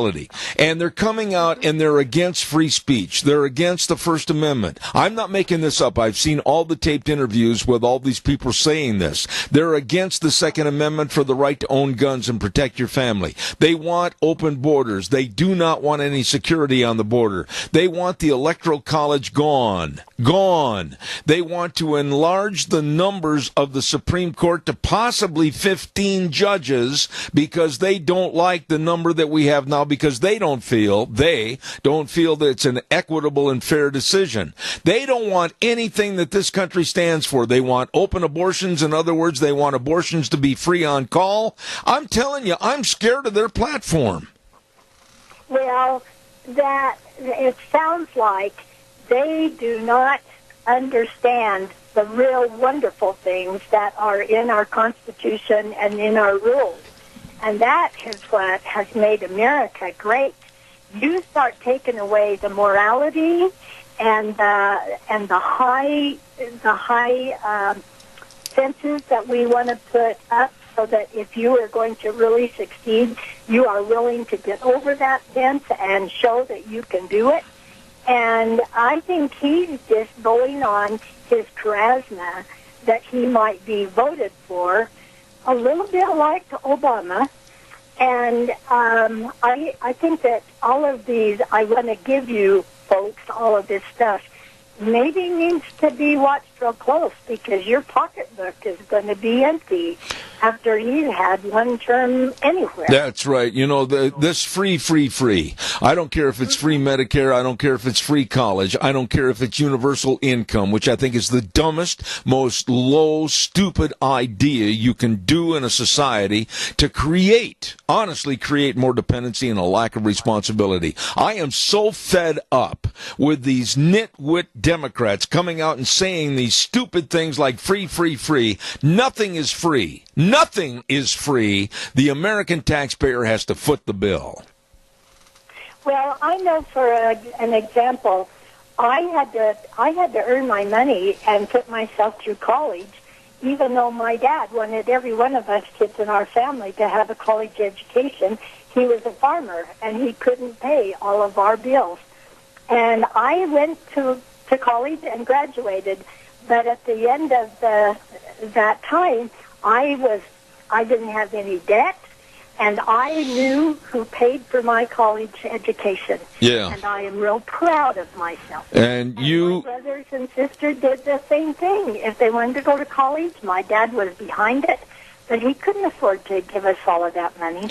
Well, you and I, we have very shared lifestyles and the way we were brought up and what we had to do. I paid for my own college. I paid for that little degree that's hanging up on the wall right behind me. I'm proud of it. I achieved it, and I did not walk out of there with a lot of debt at all because I was working 2 jobs. And for those that want to dispute that, those that want to belittle that, I feel sorry for them, because that's the problem with America today. Nobody wants to work. And I think there's lots of parents who can pay for all of these things, and I would suggest that they don't. Make their kids go and pay for at least half of it. Absolutely. Because when that diploma is in your hands, it's yours. Chris, I got to run. I'm late. I got to go to the news, but God bless you for your call. Thank you. Thank you very much. Spot on. Thank you, dear friend. Thank you, Chris, for calling.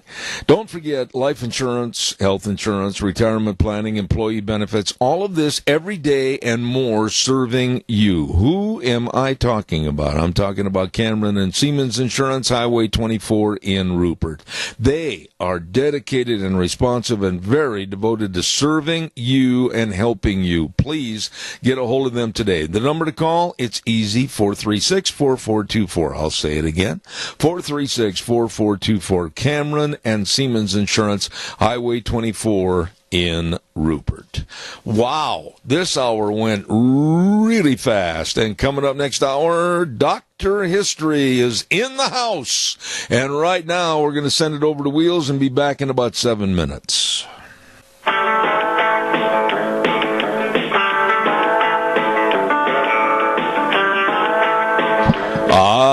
We were visiting, and I almost didn't hear the music. Good morning, Zeb at the Ranch, hour number 3. And, of course, we're brought to you by our major sponsor, your Magic Valley Les Schwab Tire Centers, all 7 locations enjoying a great big spring tire sale going on right now, along with some of our great advertisers like Burley Physical Therapy and Rehabilitation at 1263 Bennett Avenue, Suite 2 in Burley, helping you get back to being you. We're going to have our old buddy on the line here in just a minute, and that's Dr. History. But stand by. I want to remind everybody, too, about Dino's Septic Service. How fitting to go from Dino's over to Dr. History. Anyway, Dino's Septic Service, and of course, septic tank pumping and backhoe services, water and sewer lines installed, sewer and sink drain lines cleaned, septic inspections, liquid waste removal, all of this and more with the best. Dino's Septic Service, and they've expanded their business to better serve you. Call them at 436-6526 or in Burley 678-1638. You bet, fast fare friendly service. Dino's Septic Service with the big truck that says smells cargo on the way. Dino's Septic Service. I'm sorry. I couldn't resist. Hey, if I want to get abuse, I can go somewhere else. How you doing? I'm doing good. It's a beautiful day out there, sun shining. Oh, it's nice. Don't you feel like Mr. Rogers? It's a beautiful day in the neighborhood. It is a beautiful day. The farms are looking good. Oh, yeah. It's looking great, yeah. Well, you were gone last week. Yes. And I certainly hope all is well. And we're back this week. Let's see, the last time you were here, we were talking, I can't remember. The Chisholm Trail. Chisholm Trails, yeah. So we're going to deviate from that a little bit. So I'm going to ask my listeners, and you, Zeb, have you ever heard of a device called the heliograph? Have you ever heard of that? Yeah, but I don't know as I remember what it was about. Okay, a heliograph is a device with movable mirrors for signaling. Okay. Oh, kind of like in the old days of the signal mirrors. Right, exactly. Oh. So that's what we're going to talk about today is, in warfare, in battle, whatever, communication is absolutely the most important thing you can have. And they used, bugles and drums and things like that. I could never understand smoke signals. Like if I see a puff of smoke, that doesn't tell me the cavalry's in the next canyon. I don't understand that. Yeah, to me it's just... One puff means attack, 2 puffs mean get the heck out of Dodge City. Right. So this is kind of interesting about these heliographs and how they were used. But so, you think about guys like Cochise, Geronimo, General Crook, Miles, they're all familiar with when you think of the bloody military in the Southwest. But an interesting aspect of the Army's efforts, that of the use of the heliograph for communication, really hasn't had much attention. People, you don't see that really that much. But the use of the ever-present southwestern sun, obviously sunny, was in a real sense a forerunner of today's sophisticated Army communication systems. So with these heliograph instruments, the military messages were sent quickly over long distances with less danger of misinterpretation. Okay, no, wait a minute. Long distances. And I'm going to tell you how far some of these went. As far as miles. Were the heliographs the same as kind of the lights on submarines in World War II? Kind of? Sort of, but I think... I'm not sure exactly if they were using Morse code or they had their own code. Oh, I see. Because I think in World War II they used Morse code somehow with those lights, I believe. Okay. So, but as early as the Civil War, the Union Army experimented with small handheld mirrors, and they were operated by a key mechanism which quickly moved the mirror. But the action of the key was kind of clumsy. It needed constant readjustment to get it to work right. Did it rely on the pauses and the quickness of the Morse code system? I did not find exactly how they were able to have words and letters. It doesn't make sense to me. Unless it was Morse code.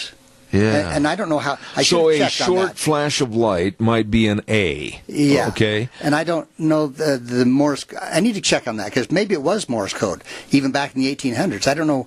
Maybe one of our listeners can tell us that. But these early models were big. They were unhandy. They didn't have interchangeable parts, so they were pretty complicated and kind of hard. Would they stand on a tripod or something?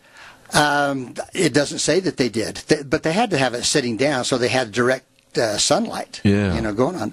But in the early 1880s, there was a First Lieutenant E.C. Grugan of the Signal Corps, and he patented what he called a heliotrope instead of a heliograph. He called it a heliotrope, and it differed radically from the previous models. Grugan's device had circular mirrors, which were larger. So anyway, after the initial success of the heliograph in the last Apache campaigns, a board of officers was ordered to design a more efficient device for general Army use. So by 1888, the board had designed a strong, compact, lightweight heliograph, which was used up until 1917. Oh my! Clear up into but it had. The nice thing, it had interchangeable parts. The mirrors were 4.5 inches square and could be knocked down into 3 lightweight packs. I have a dumb question. Okay. Why would they call it a heliograph? Graph signifies to me it's going to be on paper or something, I don't know. I mean, heliotrope, heliograph. I'm lost. Me too. Okay. So anyway, so they come down with this newer one that's easier to carry, lighter weight. Because remember, they're going to the tops of mountains. Yeah. So you've got to carry this stuff up the hill.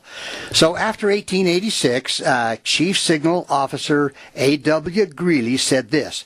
He said, the use of the heliograph is rapidly growing at our frontier posts and has become a necessity for field campaigning. The demand for these instruments is far beyond the ability of this office to supply owing to limited appropriations.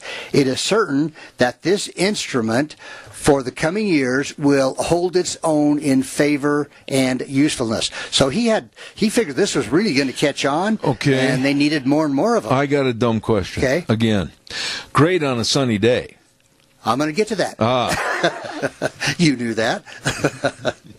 So in comparison to a flag, and I'd never heard this term, they called it wigwag.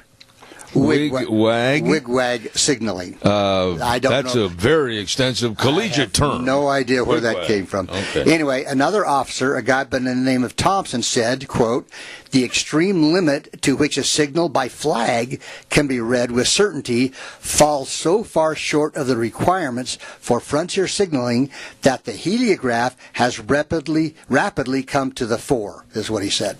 So they were getting rid of the flags. But again, well, anyway, cloudy day, maybe the flags will be all right. Yeah. So undoubtedly the heliograph. I got to have a drink, Zeb. Yeah, go ahead. I won't tell them what you're drinking. It's clear. So undoubtedly the heliograph proved itself on the mountain tops of Arizona and New Mexico. Now, the last major campaign against the Chiricahua Apaches developed from the unsuccessful attempt by General George Crook to persuade or force the surrender of Geronimo and other Chiricahua leaders. And Crook resigned. I mean, he was not very successful there. So General Nelson Miles, Crook's replacement as commander of the Department of Arizona, he took advantage of the southwestern sunshine and ordered the establishment of a heliographic communication in southeastern Arizona and southwestern New Mexico. Miles actually ordered orders of April 20th, 1886, read as follows. Here's his orders. Okay. And I'm going to read this word for word. The chief object of the troops will be to capture or destroy any band of hostile Apache Indians found in this section of country. To better facilitate this duty and afford as far as practicable protection to the scattered settlement, the territory is subdivided into districts of observation as shown upon maps and will be placed under commanding officers to be hereafter designated. The signal detachments will be placed upon the highest peaks and prominent lookouts to discover any movement of Indians and to transmit messages between the different camps. I think I've got it figured out. That if they went like all 4 points of the compass, east, west, north, and south, in a certain region, and established at the highest points of each region a signal area, they could basically box out or square out all the real estate at those 4 points of the compass, and with signals, with the sunlight, they could go, I would estimate, maybe I'm wrong on this, but you could probably see those signals 50 miles. Well, and I'll tell you, that I've got something on that. Am I wrong on the way they set this up? I'm not exactly sure how they set it up, but they were able to communicate, like you say, from one east, north, south. They had to have like all 4 points of the compass. Right. Yeah. Now, General Miles was already familiar with the heliograph. And get this, while he was serving in Montana in 1878 and 79, he borrowed 6 of them from the Signal Corps and established a line from Fort Keogh to Fort Custer. Now, I looked that up on the map. Fort Keogh is near Miles City, Montana. Right. Fort Custer is near a town called Hardin, and that's 118 miles. So I'm thinking, I don't think they actually went the full distance of 118 with one set. They probably had some in between. But that's 118 there miles. Again, now you're talking about the land mass and the geographic area as far as trees, hills, etc. Yeah. Must have been pretty doggone flat. Right. Yeah. But Miles directed successful heliograph communication between Vancouver Barracks, Washington, to Mount Hood, Oregon. So again, and this is up where it's pretty cloudy. But, to build his southwestern system, Miles requested a dozen additional operators and equipment. How big were they? I did not have a picture of them, so I don't know how big the actual machine was. You'd be lugging these heliographs all over if they're... Well, but they were broken down into 3 packs or parts, see. Okay. So 3 guys could carry them, so I don't know how heavy they were. Okay. But to build this operation, he ordered additional operators in May and June of 1886, 34 heliographs, 10 telescopes, 30 marine binoculars, and 11 men were detailed to Miles. So obviously, if they had a telescope or binoculars, you could see the signal from a long ways away. Yeah. So the officers were assisted by the Signal Corps, established training sessions at various forts, located station sites, and built their systems by connecting stations one by one. The New Mexico district was comprised of 12 stations, each strategically placed. His system covered 313 what they call airline miles. So to me, that's just as the bird flies, the crow flies. Yeah. So, but 313 miles.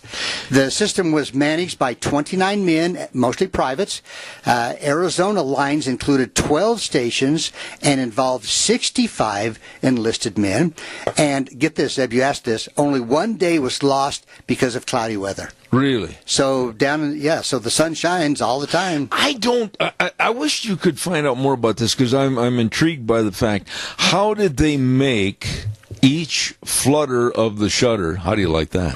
That's good. Flutter of the shutter to discern a letter or parts of the alphabet. That really is something I don't understand. I should have checked on that. And if it's Morse code, that would explain. I like that flutter of the shutter. Okay. Well, so anyway, the hub of the network down there was Fort Bowie in southwestern Arizona. Yeah. More messages were sent from Bowie Station than any other. The heliograph had been used in Arizona actually prior to Miles' time. This is kind of a little interesting side note. It had been used prior by a Captain Mouse in 1881. He sent messages from Fort Grant to his girlfriend, a cattleman's daughter, using just a handmade mirror. Boy, the whole world, if they knew how to read those notes, can you imagine what their thoughts were? I don't even want to go there. Meet me at waterhole number 3. Yeah. Well, anyway, the heliograph during the Geronimo campaign apparently had 3 main functions. In addition to circulating information within the system, telegraph messages were relayed via the heliograph, and both methods were used as supplementary lines of communication. I've got another question for you, and in your looking in history, the Indians, the Apaches, etc., Geronimo, and all the other Indian chiefs were very smart. Yes. Why didn't they do something to disrupt? I'm going to get to that. I'm going to get to that. I got it covered. So the stations and the heliographs were, great tactical value. During an attempt by some Apaches to enter the United States, these heliographs were used in transmitting troop movement orders. Miles undoubtedly was more certain of the positions of the various commands than he would have been with only telegraph and courier communications. So his heliographs also served to fill in, I guess, what you'd call the blind spots between normal communication points. So it filled in, what the telegraph and couriers couldn't do. So the story is told by Miles regarding Geronimo's reaction to the new signaling device, and we kind of have to take this with a grain of salt. It seems a little bit exaggerated since it is known that the Apache knew of some of these stations. Okay? Here's the deal, Zeb. No heliograph stations were attacked.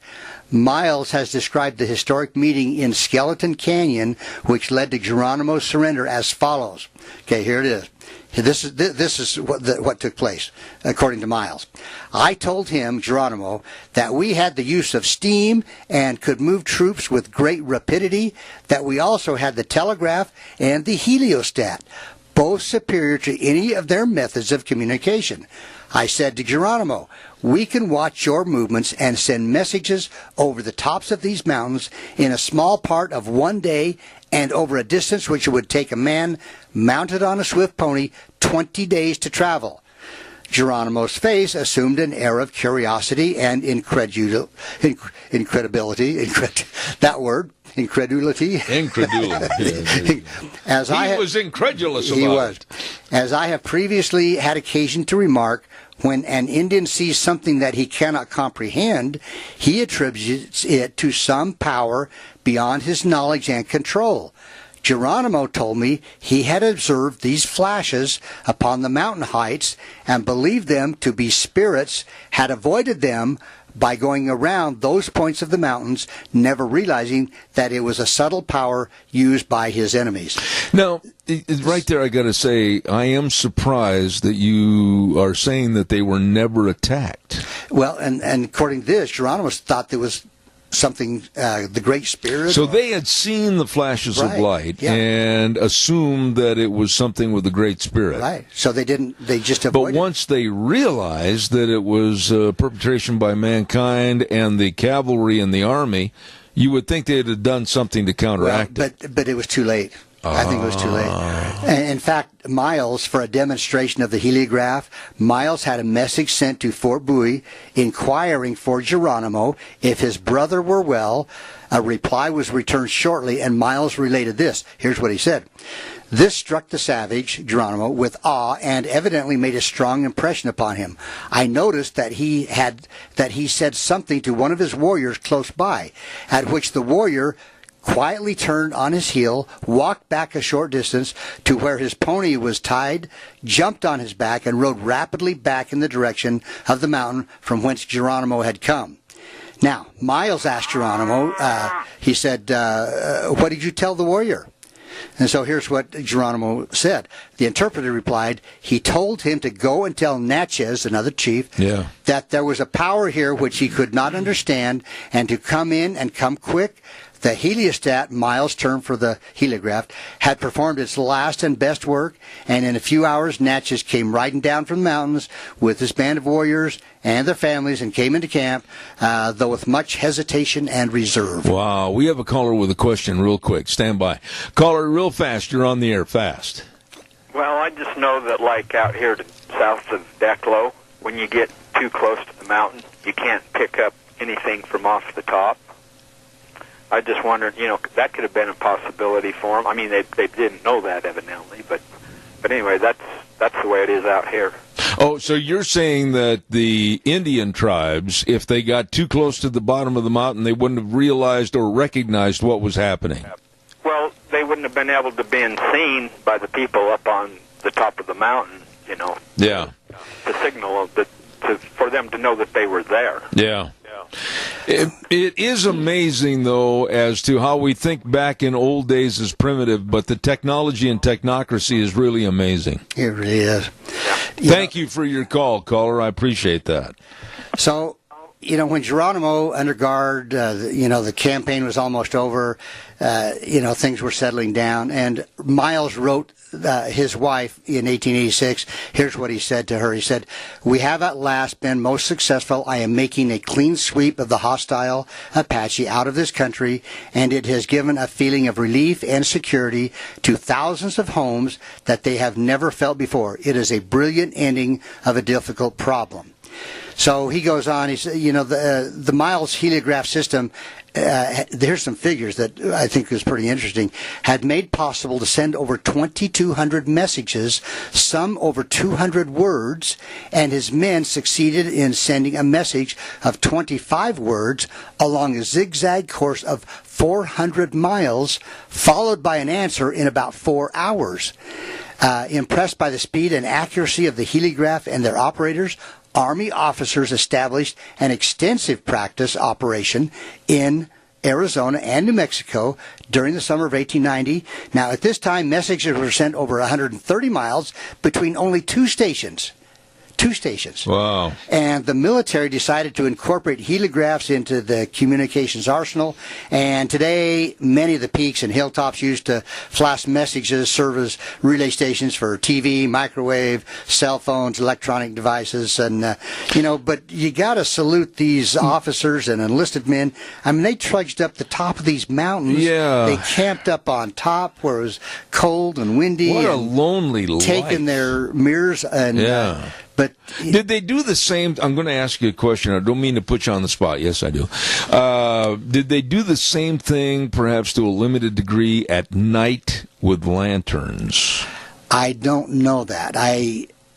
Because light in the evening in the dark would carry a long way. Well, and if you had your telescope or your binoculars and had it set exactly at the right place to look for a light, I don't suppose that couldn't happen. Yeah, it was interesting. You got to find out more about that, though. I do. I'm confused. I should have checked on the Morse code thing because I don't know what year that was invented. Yeah. So was it Samuel Morse? Yeah.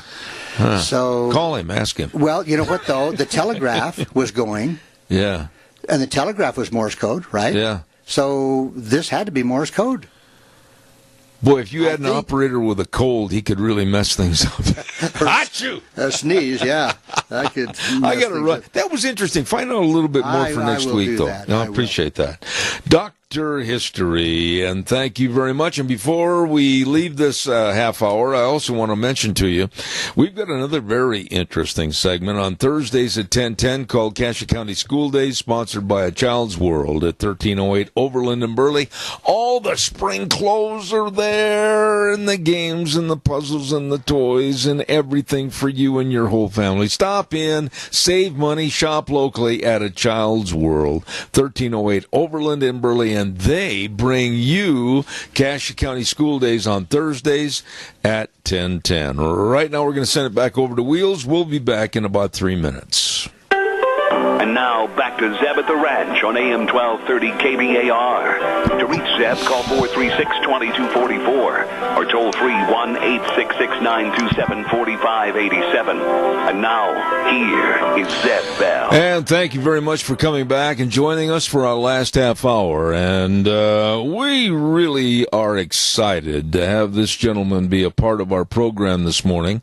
He is the pastor at the Eastside Baptist Church in Twin Falls, and I say good morning to Reverend Paul Thompson. Sir, how are you? I'm doing really well, thank you. Thanks for the invite to be on the show today. You know, I really respect you and thank you for your time here this morning to talk about a subject that some people would rather not talk about. And I've had many, many religious segments on my program. I will continue to have religious segments on my program.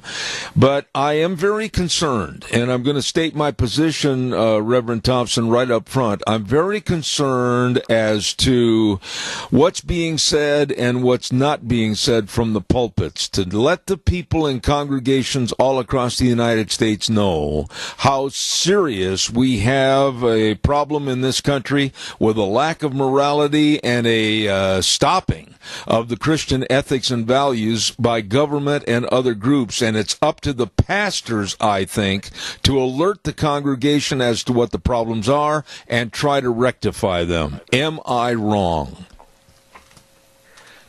No, I think you're right on spot there, Zeb. I think, unfortunately, across the land, there are many pulpits that have grown really weak, and they've adopted a real soft message because it's palatable and it attracts people. And so, as a result, over the years, the morality of the nation continues to not just slip down a slippery slope, but we're actually at a spot now where we're in a near free fall morally in our nation. And so, by the grace of God, there are some faithful pulpits throughout the land, and we should be grateful for that. But at the same time, I think we should desire for the pulpit to say once again, "Thus saith the Lord." Pastor Thompson, let me ask you this question then. Why, in your opinion, and again, we're not saying all pastors, we're not in condemnation of ministerial positions in general, we're just saying that there is a problem and it's got to be noticed and it's got to be corrected. But why, in your opinion, is there this fear or naivete, or both, from the pulpit, pastors, and the church board, not to really preach and be the leaders in the community? Yeah, there's probably a lot of reasons why this is the case.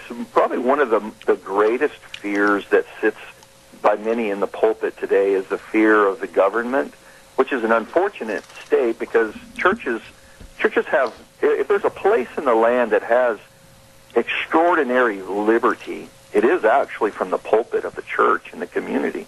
And so churches and pastors specifically have been more afraid of what the government might do, and really with a lack of understanding that really the government can really have very little say, if at all, over what happens in the church. And so mostly it's a misinformation and a fear about what the unknown is in that, I think, is my opinion about it. Well, Reverend Thompson, there's so much that our society is seeing go in decay. And I'm just going to be very blunt. On this program, I pull no punches. Whether it's the LGBT issues, or whether it is the abortion issue, whether it's the drug issue, whether it's the Muslim issue, whether it's the open borders issue, whether it's the gang problems in our cities and communities, all of these issues must, in my opinion, be addressed by each and all pastors and church leaders in any community to try to get the community to stand up and say enough is enough, and we need to restore some moral value. Oh, yeah. I totally agree with you. The great tragedy across the landscape, I mean, we just look at southern Idaho alone. How many churches, how many pastors are aware that there is a bill sitting on Senator or Representative Stephen Harris's desk to abolish abortion in Idaho, and it hasn't gone anywhere but his desk? Matter of fact, very few. And by the grace of God, I have a growing number of pastors who are becoming aware of this. But we actually had a moment in this legislative session. And by the grace of God, maybe it will still happen, and this will get a hearing inside of a committee. But one man stood in position in the state of Idaho to stop a bill that would have abolished abortion in the state of Idaho. And he's refused to do so primarily because of a fear of men. He's afraid of Planned Parenthood. He's afraid the state of Idaho will get sued by Planned Parenthood, and so he's paralyzed. And so unfortunately, pastors are too afraid to touch this from their pulpit and awake the people. We had a moment, and maybe we still have a moment by the grace of God. But that's just one of all of these issues that you bring up, the LGBTQ. In the city of Twin Falls this last week, we had a drag queen talent show. That's in Twin Falls, Idaho, the third annual. And I wonder how many pulpits address that at all. I mean, I don't know. I certainly hope that they did. But what an abomination that is before the Lord. Well, let me go one step further on that, Reverend Thompson. Yeah. Yesterday, if you're not aware of it, it came out in the national news and national press that the Houston Public Library had, for many, many months, had a segment in the library called Drag Queen Story Time, where they would give and read stories to children as young as 2 years old. What does this tell you about our society that honestly, and I'm not trying to sound like a rabble-rouser, a society that literally is going to hell? Yeah, we've essentially become a morally bankrupt people where this kind of activity is not only allowed, but really in large respects is celebrated in public libraries. And so it exposes the moral bankruptcy of the nation. We are really that far down. Organized religion and churches of any denomination, Reverend Thompson, I'll say this and correct me if you feel I'm wrong, but I think the approach has been, who cares, come see, come saw, and they're losing members, they're losing people opening the doors to those churches on Sunday morning, and I honestly attribute that because the church is not any longer the main focal point of the community. Would you disagree with that?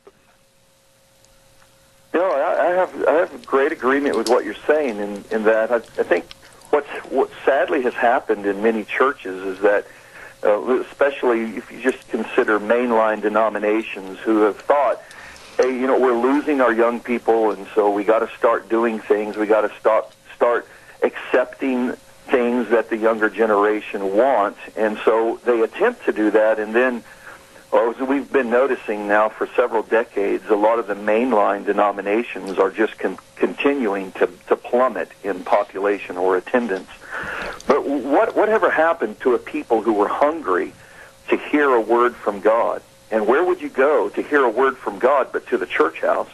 And when the church house is not giving you a word from God, they're really just placating and appeasing your sinful cravings and even finding a path to approve of it. You're really not going to the church house to hear a word from God anymore. And so, as a result, over time, the culture, the community, has grown weak because we don't know what God says on these matters anymore. You know, when I'm an old man, and I'm proud of my past, and I'm also very hopeful and proud of my future. But when I think back in regards to younger days, I remember the television series Little House on the Prairie. And I remember the pastor in that little town of Little House on the Prairie. It was a schoolhouse during the week, and on the Sunday morning, it was the church. And that pastor would stand up and address the community ills and get people informed and get people active to correct those ills. And quite frankly, it might sound a little theatrical, but I wish we could go back to those times. Yeah, well, I would be in agreement with you. Probably a lot of people would love to see that recapturing in the communities where the church house and the schoolhouse are closely connected. But we are far from that today. And by the grace of God, may He give us a day where that could be recaptured. I've got a caller with a question. When you hear the moo of a cow on my program, it means a phone call. Caller, good morning. You're on the air. Go ahead, please. Good morning. I'm on a road, and I can't hear real well what's being said, but I just want, this might be a little bit off of the discussion, but I was concerned about the media.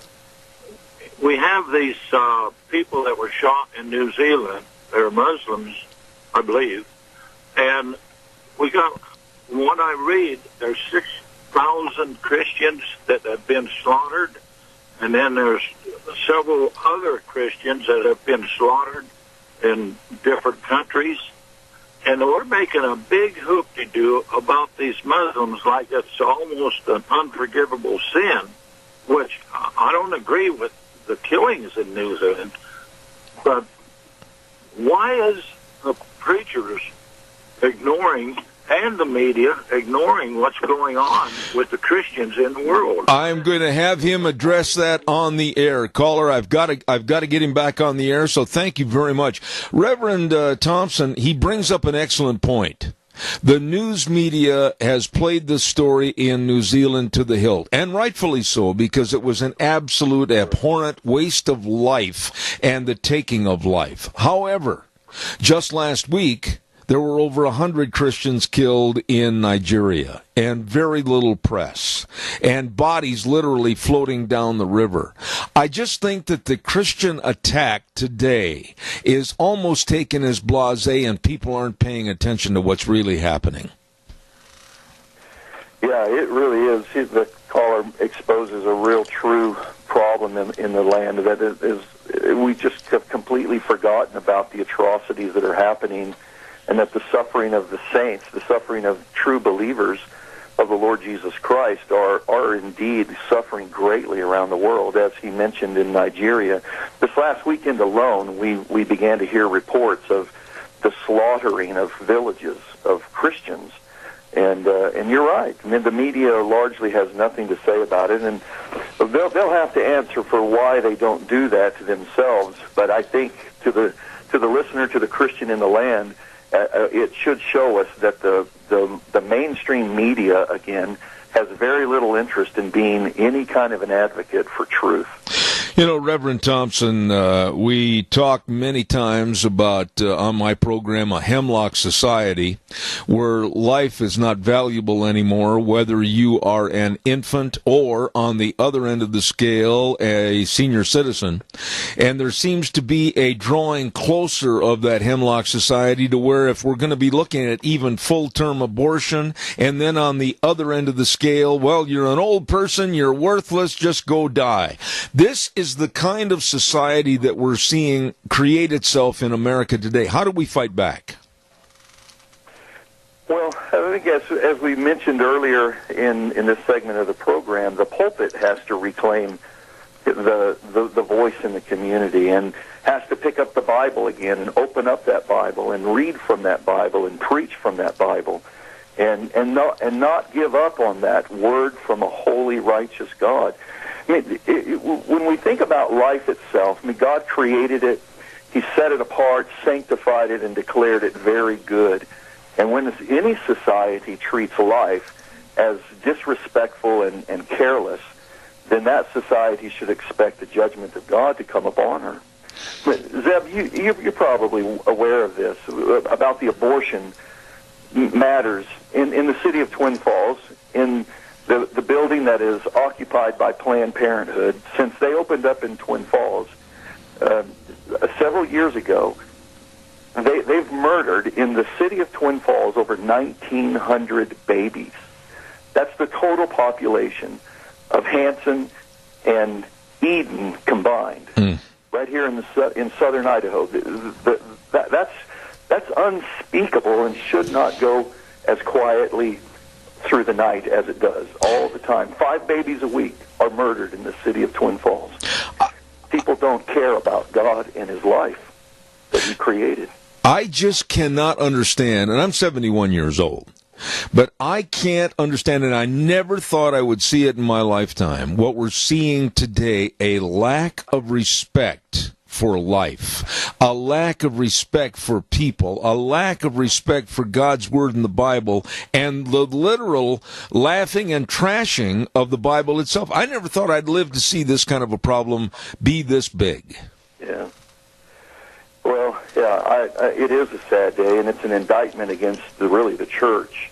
We have nowhere else to look in the community for a lack of respect for the Word of God than to go to the place that ought to be holding the Word of God at the highest place, and that is the church. And so, as I mentioned earlier in the program here, we can bless the Lord that there are faithful churches around, but we can look around, and it's obviously clear there are not very many faithful churches around.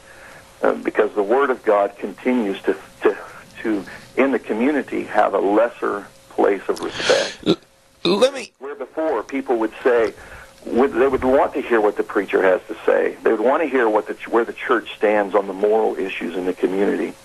And where would the church speak from these things but from the Word of God? When they don't do that, then the people will begin to think less about the Word of God. Absolutely. Let me say, and I'm almost out of time, and I want to get to a little bit more on this part of the discussion. It's long been said, the old adage, for Christians to turn the other cheek. Well, I got to tell you, Pastor, I've reached a point in my life where I'm so upset as to the way things are going. I've only got 2 cheeks, and I've turned both of them many times. I'm not turning the cheek anymore.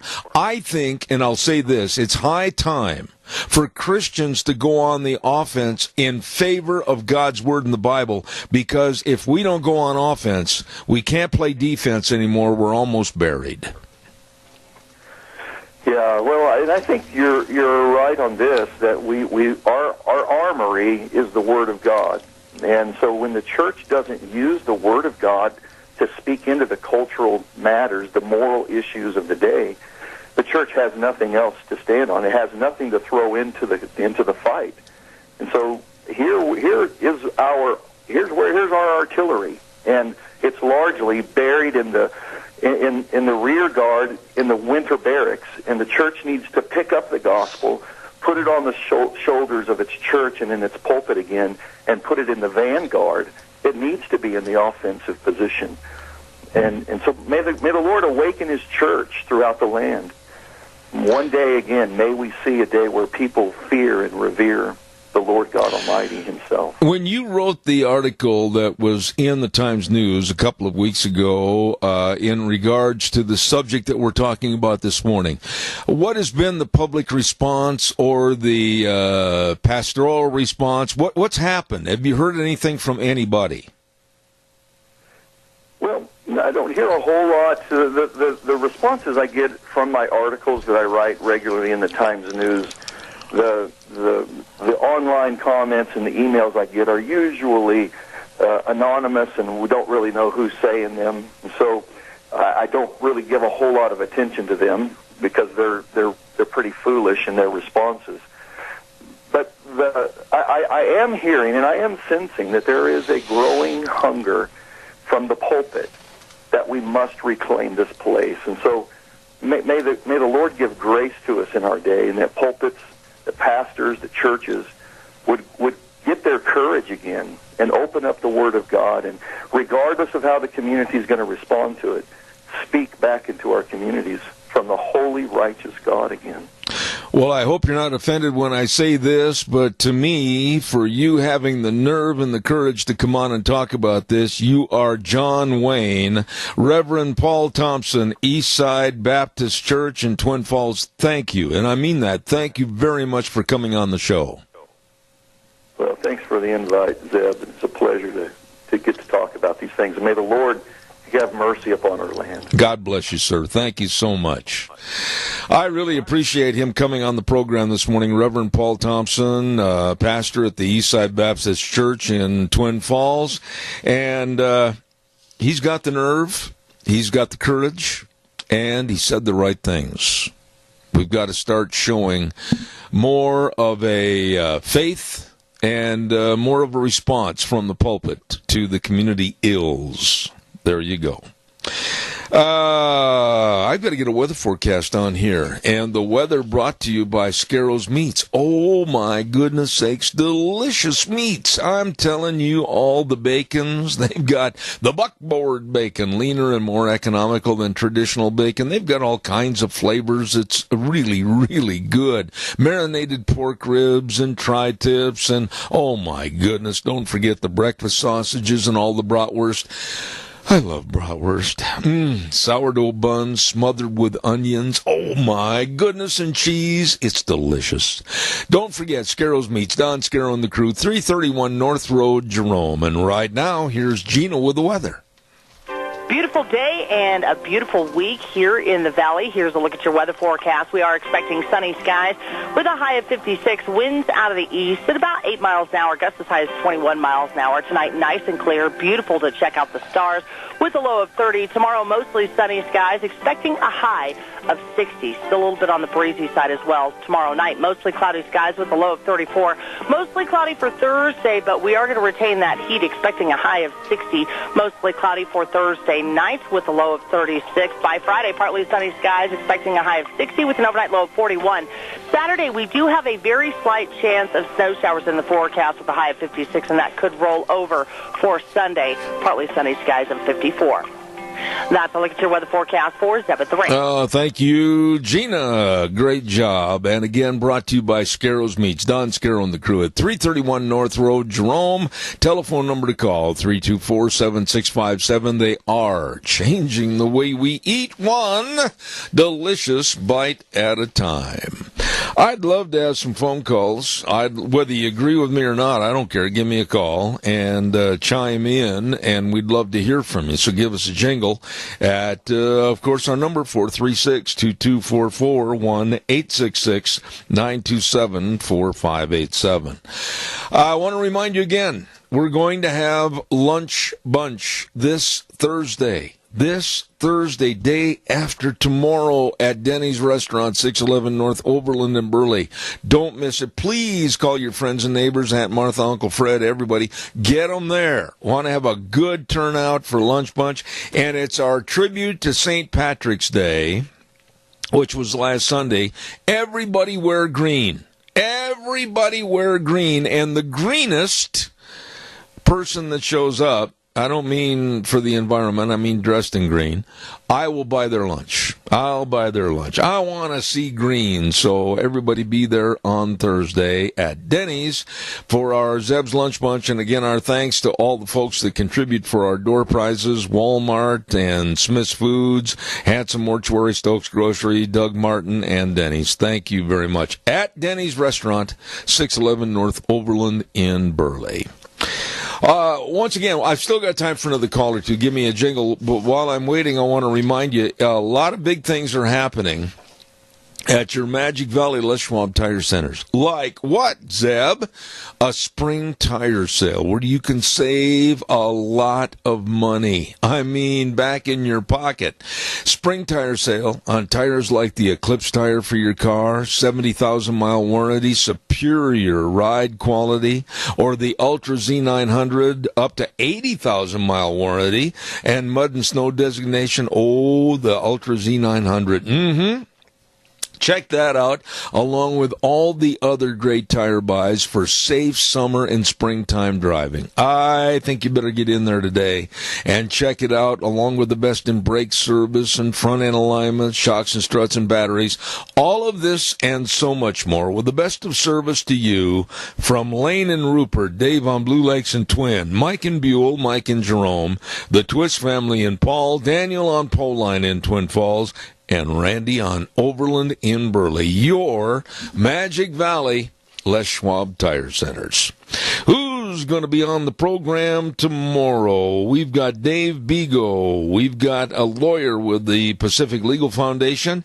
And yes, it's time for the monthly Idaho Fish and Game Report. So all of that tomorrow on what the calendar says is going to be the first day of spring. So all of that's coming up on tomorrow's program.